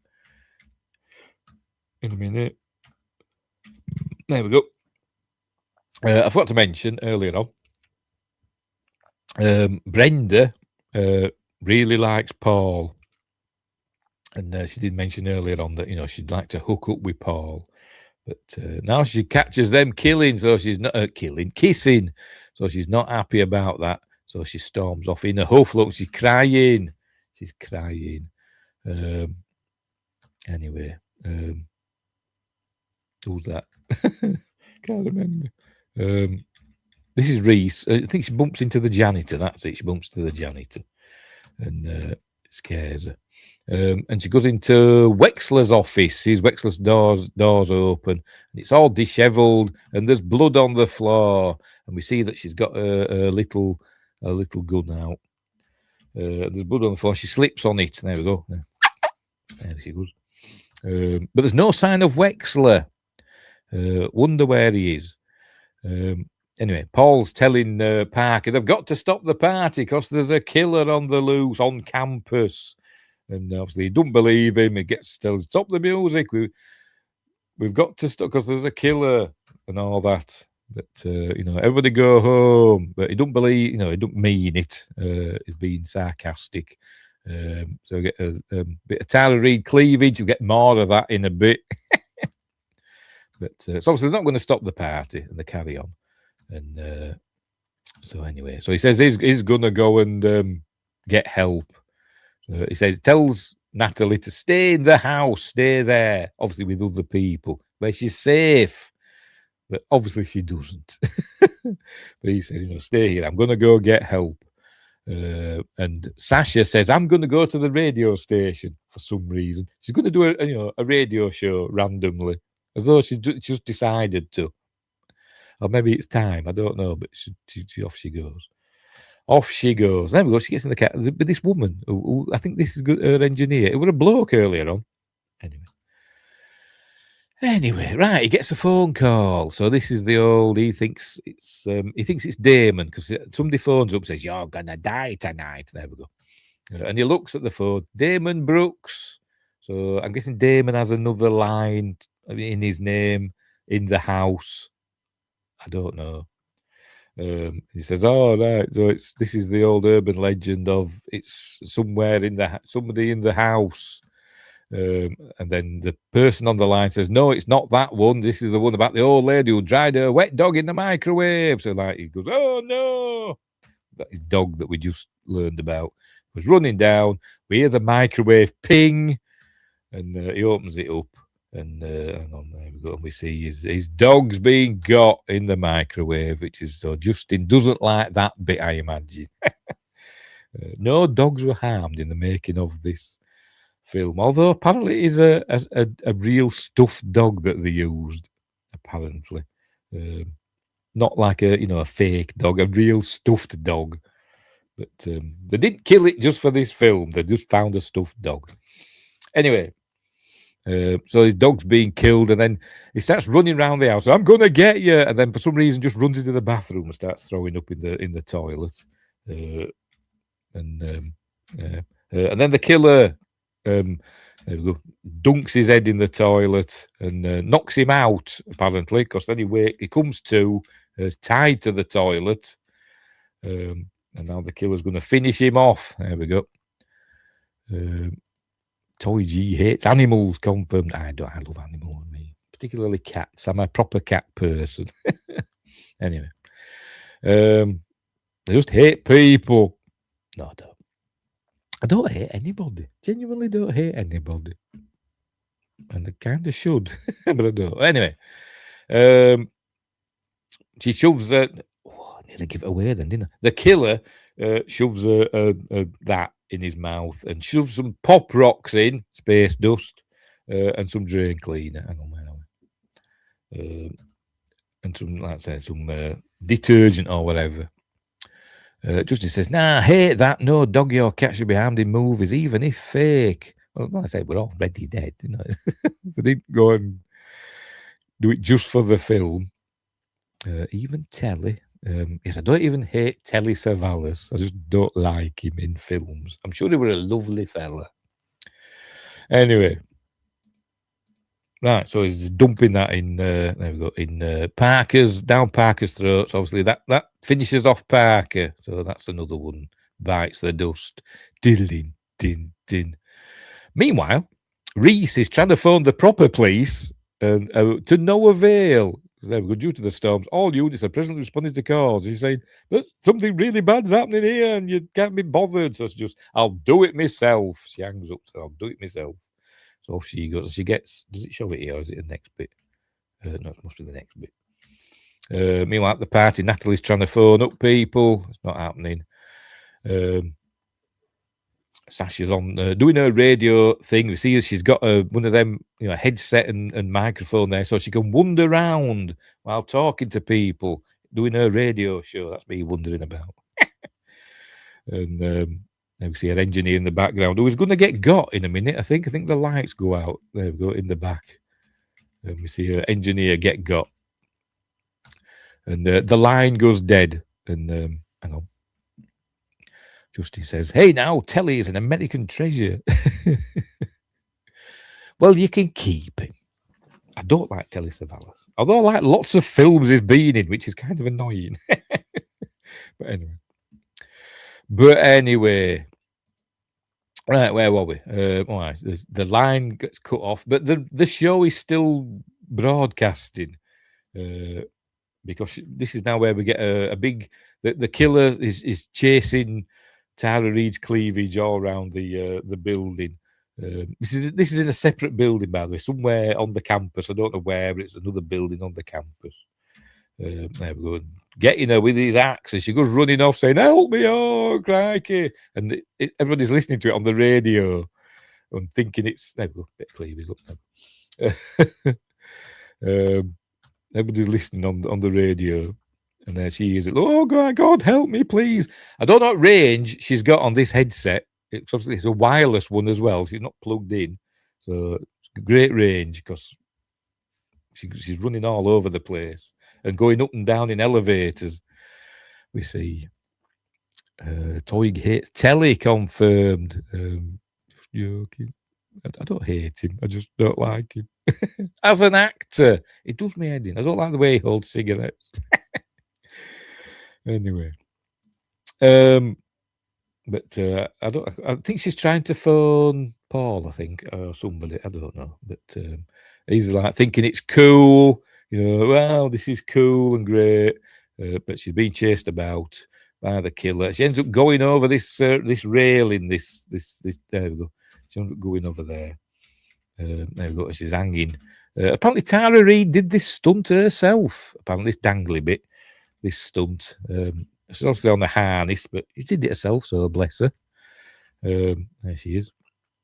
And the killer tries to get her with the axe, but she falls, but not to her death. But she does hurt her ankles a bit because she's limping now. Anyway, she runs off into an elevator, lift, whatever, and gets away just in time to another floor. Meanwhile, Natalie's running and screaming for some reason. I think Reese is listening on the radio as well. I think she can hear stuff going on, so she's going to do something, I hope. Anyway, Sasha's hiding there, but the killer's going to come in a minute. There we go. Natalie comes running in, and she said, "Oh, Natalie, help me!" But then the killer's going to appear behind her. There we go. I don't want to die. And then I presume the killer chops her head off, I think, because it was boom. There we go. 3 good swings at Sasha, but we don't actually see. We just see like Sasha's hand like that, you know. We don't see any blood or anything, or a decapitation. None of that going on. But then the killer just does that, waves at there we go, at Natalie, and anyway, so Paul just appears. Oh, my, she runs back to wherever Paul is. I don't know where she's gone. The geography totally baffles me in this, but she goes to where Paul lives or where his office. I don't know, but anyway, she goes there, but he's not there. It's locked. But then he just suddenly appears, and she said, "Where have you been?" And I've been, I can't find anybody. The dean's disappeared, and I can't find Reese. So they go into his room. We see. Hang on, when he goes in, there we go. His hands are shaking. Look. Anyway, she suspects him all of a sudden for some reason. But anyway, so I'm on your side. So anyway, right. So what happens? They go outside and they come across Brenda, and they go in, get in his car, go for help, and so they go to this gas station, and he says he's gonna phone for the police. Justin says, Jared Leto, not a fan. Neither am I, really. It's a bit weird, isn't it? But anyway. Right, so while he's in the gas station phoning for help, I imagine the police, I don't know, they make amends. Remember they'd fallen out, hadn't they, earlier on? Because she kissed Paul. And then she says, I'm sorry, you and Paul deserve each other and belong together. So they make up. And then they hear... There we go. That noise, the professor's watch. Justin says, I was a fan, but he turned into a wingnut. Yes, he's kind of got a cult or something now, and he's just bit of a weirdo. Oh, excuse me. Oh, cracky. Oh, dear. Yes, a bit of a weirdo. Anyway, where were we? So they get out and go check the back of because this is Paul's. It's a station wagon or whatever they're called. I don't know. They check the back of his vehicle, and there we go. There's the professor dead in the back of Paul's thing. So he's number one suspect. They all look over at him and run off into the rain. Oh, actually, I think the rain stops now. Because they had to have it stop because the next scene, Natalie's hair is pretty much dry. But anyway, so the rain stopped now, but the running off. He's chasing after them. Obviously, supposed to think is that what it is? Is it a Jeep Wagoner? Right, fair enough. Yes. Brenda. Brenda. It is her name, isn't it? I've forgotten it. It is Brenda, isn't it? Why am I blanking? Because I'm hopeless. Scroll, damn you. There we go. Yes, Brenda. Why did I think it was not Brenda all of a sudden?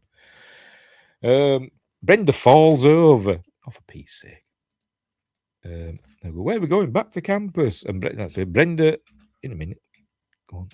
Oh, for God's sake. She falls over anyway, and Natalie doesn't notice. for Pete's sake. But he's running after him, screaming, Natalie. Oh, that's done it now already, look. When did she fall over? Come on, fall over. Don't show. She falls over off screen. They get separated anyway. So Natalie's by herself now.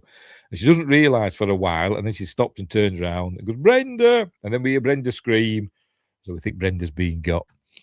So she carries on running and she runs out into the road. And we see she's slightly damp hair there. It looks a bit damp, doesn't it? And it just happens to be the caretaker. Of all people, and he says, "Get in." He says, "Somebody's after me," and then she gets in, and the hair's perfectly dry all of a sudden. So he must have. When you get in, he must have one of those things that they have in like supermarkets or whatever. When you walk in, and it blows warm air on you as you walk in. Must have one of those in his car. Anyway, so he starts driving, and she asks if she's all right, and he says, "I've got a coat there." It must be cold. And she looks down and she sees it's one of those coats because everybody's got one, apparently. But anyway. So she obviously thinks it's him. He's the killer. She says, "Let me out now." She tries the door and it won't open from the inside. But then, this is the bit that made me laugh every time. He sees a car. There we go. A car comes round the corner. There we go. And he says, "Stupid kids," or whatever. But then she totally overreacts because he's about to flash him. "Idiot kids." No! What was the point in that? Proper scream, wasn't it? No! But anyway, it's too late, it's flashed him. So they're going to chase. This is obviously the killer, you can see, in Paul's car. Sorry, in Paul's Wagoneer, an American classic, says Justin. Obviously, Supernatural was a good show, bad ending.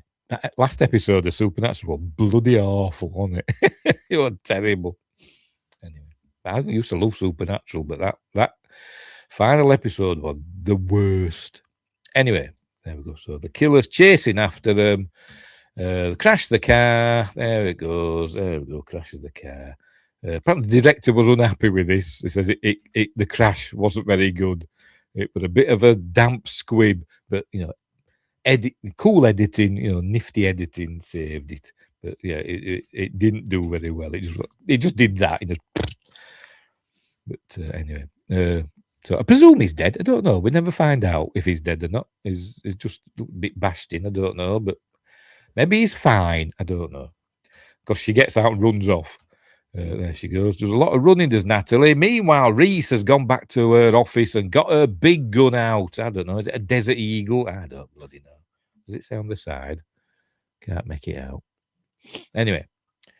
And so she thinks she's being Foxy Brown. So off she goes. Right. So, emergency phone. Somebody help me. Nobody's answering.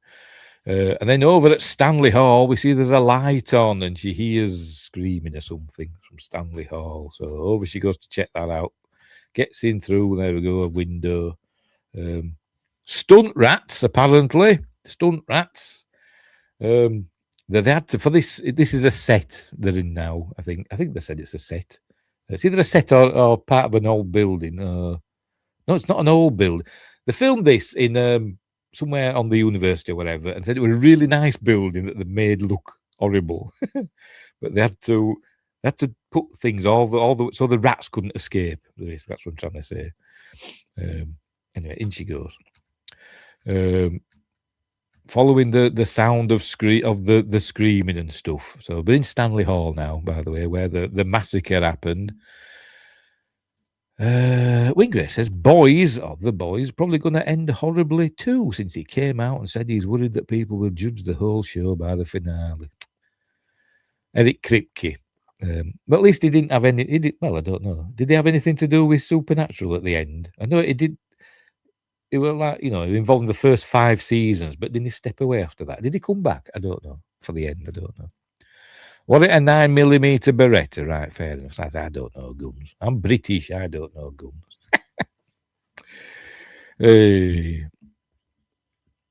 Where were we? Oh, right, yes. Anyway, she starts finding bodies. There we go. There's Parker, for some reasons, in a barrel with loads of suds around him. Why? Don't know. Just is. And she finds the dean. There we go, because she can't resist.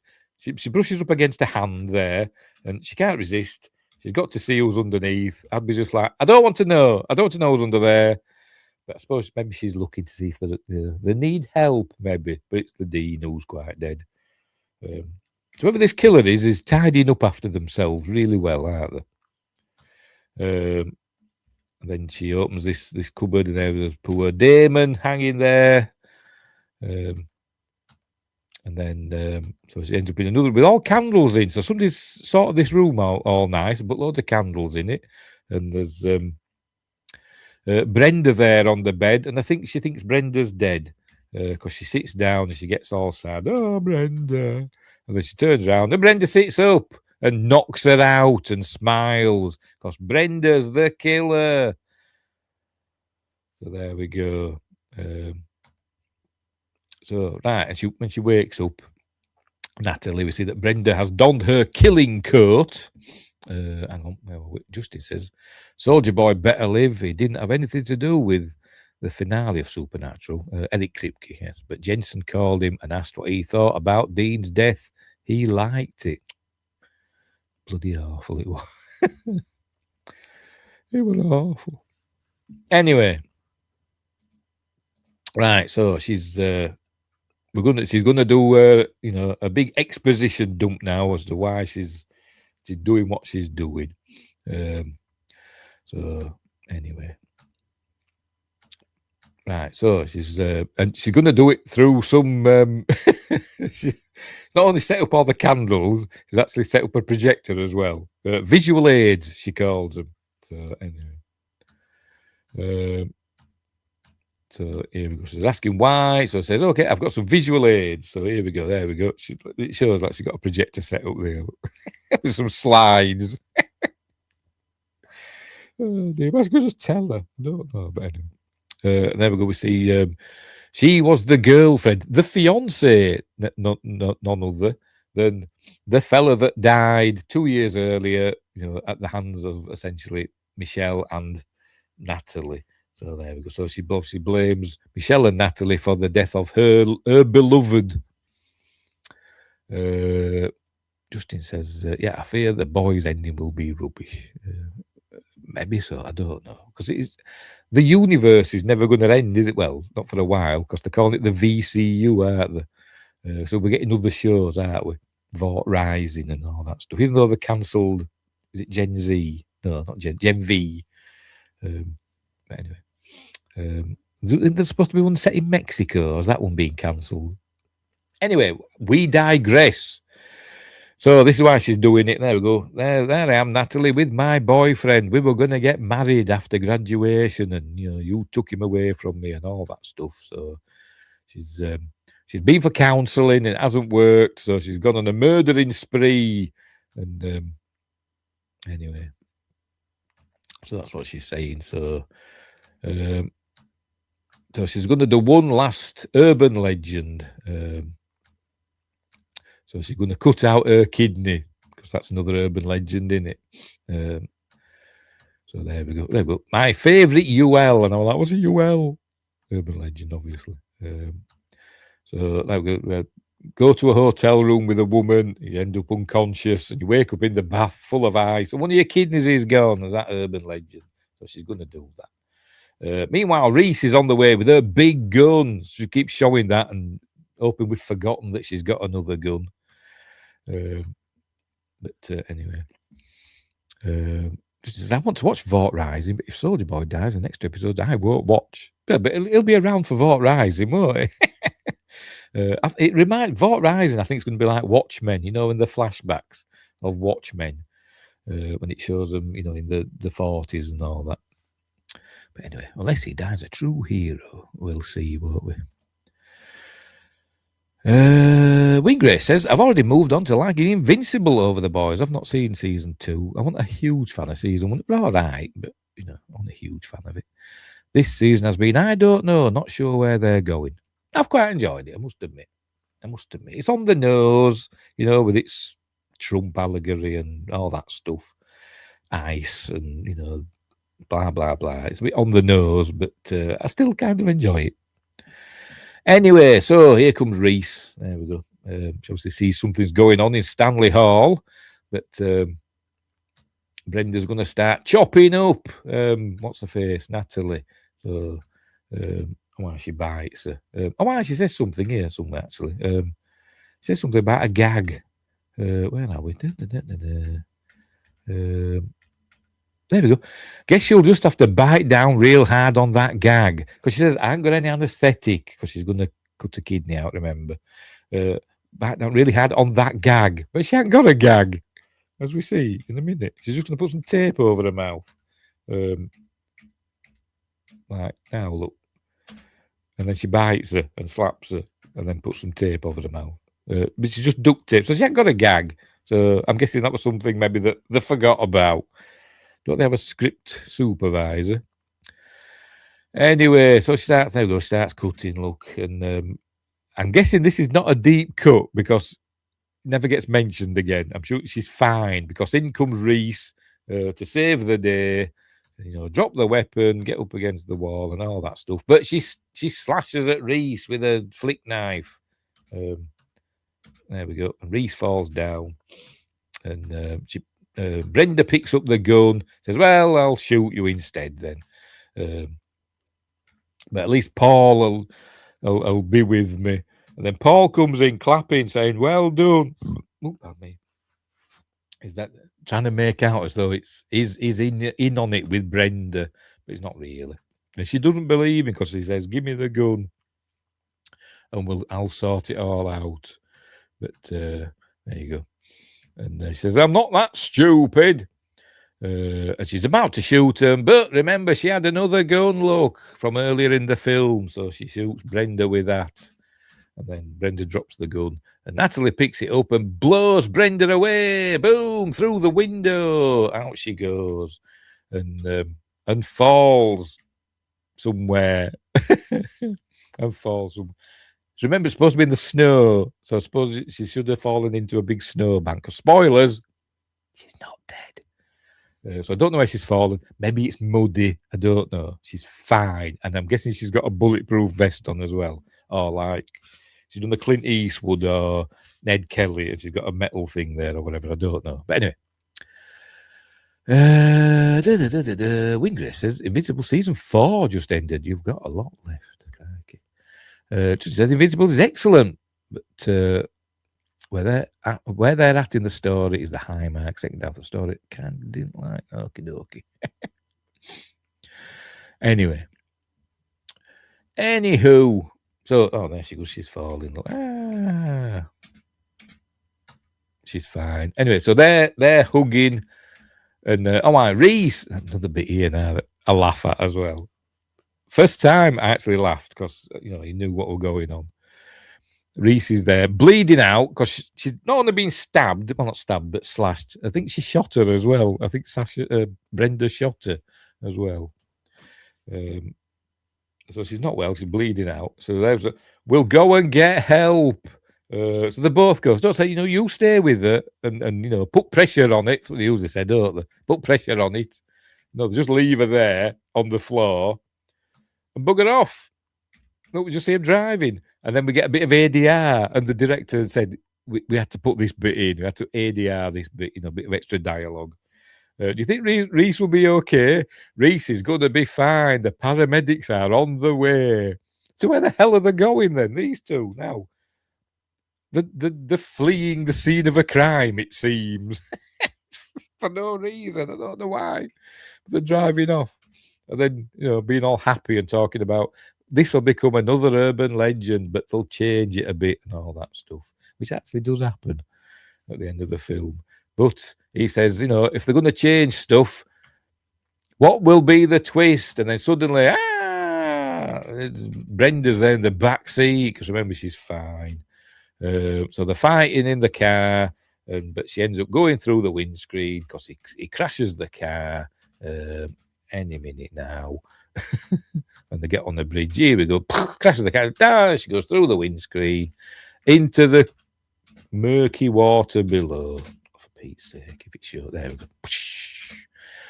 But they never find the body. She's floating. By the way, she's if it shows, where are we? Oh, Pete's sake. There we go. We see her. She's this way around. Look, she's pointing this way, pointing down towards the bridge. But next time we see her, she's turned round and she's floating. Oh, for Pete's sake. She's floating off to the way. Anyway, whatever. But so they hug again, and then we get another dissolve. We start hearing sirens coming, so police are arriving. So there's fireworks going off outside in real life. And we cut to the common room, whatever you call it, of another university. It does say what university it is, but I can't remember. Does it say in the plot description down here? No, it just says a different university. They do say. They're talking about, they're basically talking about the urban legend. Don't know how much time's passed, I don't know, but talking about, what's just happened in the film, with obviously differences. But they're saying it happened here. Is that? I can't remember the name. She was in Space Cowboys. Is that her? Does it say? Hang on, let me check. I'd know her name if I saw it. I don't think it is. It just looks a bit like her. I've no idea. No, I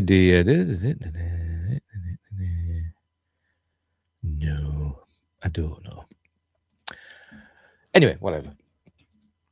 So they're talking about that, and saying it didn't really happen, and saying, but it did. I knew the person and all that. But then somebody says, "I'll tell you the real story." It's Brenda. She's gone to another school, so she's going to start killing people there as well. I don't know, but who knows? But she's there, so it's just another twist. But you think she'd still be after Natalie, wouldn't you? I mean, that's the real reason, isn't it, that she was doing this stuff, to get to Natalie. But anyway, whatever. Then it ends. There we go. The end of the film. I can't remember. I think she comes back in the third one, is it? Or maybe the second one. I can't remember. I think I've seen the second one. But I can't remember if I've seen the third one or not. But I've got them. I've got them on DVD. Anyway, so there we go. That's the end of Urban Legend. A decent flick, if a bit daft in places, and not brilliantly written, but never mind. But it's still fun. It's still fun. I do enjoy watching it. So there we go. And they all do their best, and it's a good for a first film. We'll go back and look at her. For a first, a first effort, it's a decent film, and it did go on to do Valentine. Did Jamie? I forgot his name already. Jamie Blanks. What else did he do? Let's have a look. Let's say passed away in where the hell is it? I've bloody clicked it. Come on. Oh, it's this. It's opened in another window for some reason. Does it say?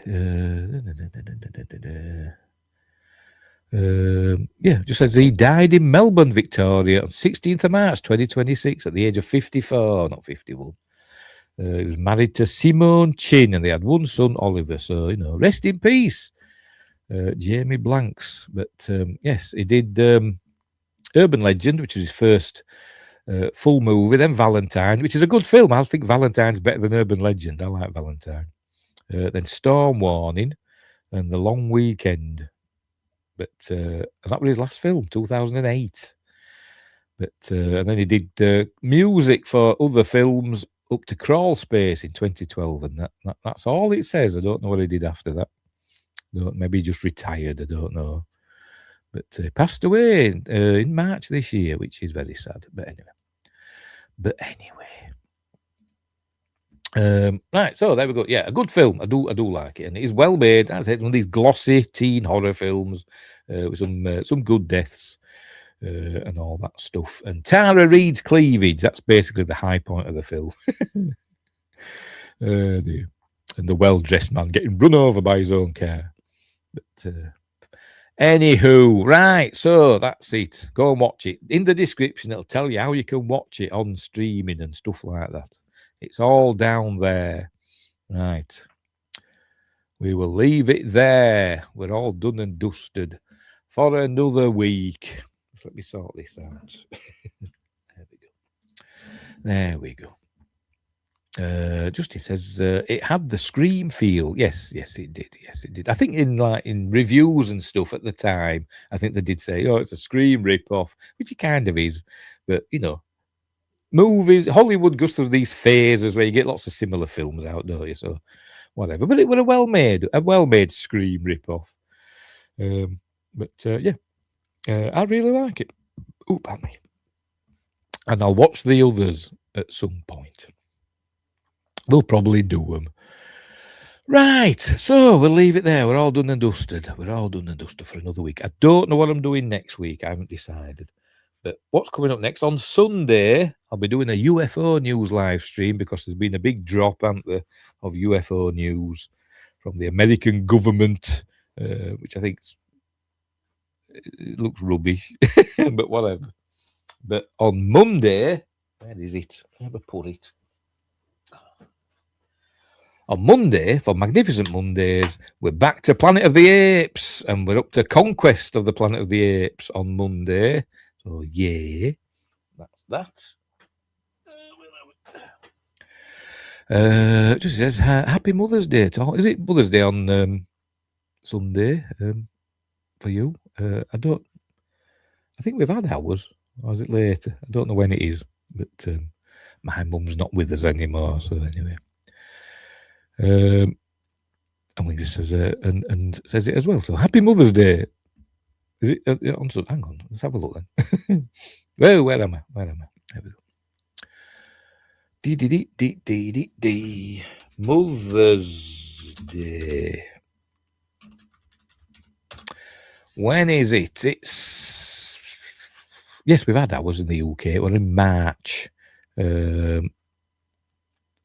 And yes, in America, it's May the 10th, but we've had ours in March. So happy Mother's Day to the American mums out there on Sunday. I will wish you it again on Sunday, unless I forget, which is highly likely, because I'm terrible. Right, so we'll leave it there. So thanks, Win Grace. Thanks, Justin, and thank you for the amazing $20 super chat. That's astonishingly generous. She says, yes, Sunday, they're always watching no matter where. Yes, she is. She's actually still here. I don't know if you can see the red light of it in the distance. That there, that is my mum. There, her ashes are in. We've got a thing there in a little casket. I didn't know what to do with them, so we still got them. So there we go. Anyway. So she's always here. Probably scowling at me. But anyway, never mind. Right. So it's still super generous, Justin. Right. So we'll leave it there. We will leave it there. I suppose I've got to go sort out some grub for my lad because he'll be getting hungry now. Unless he's asleep. But I don't think he is. Right, so thanks for watching, and wherever you are, look after each other. Don't have nightmares. Don't worry, urban legends never come true, he says. And until next time, I'll say the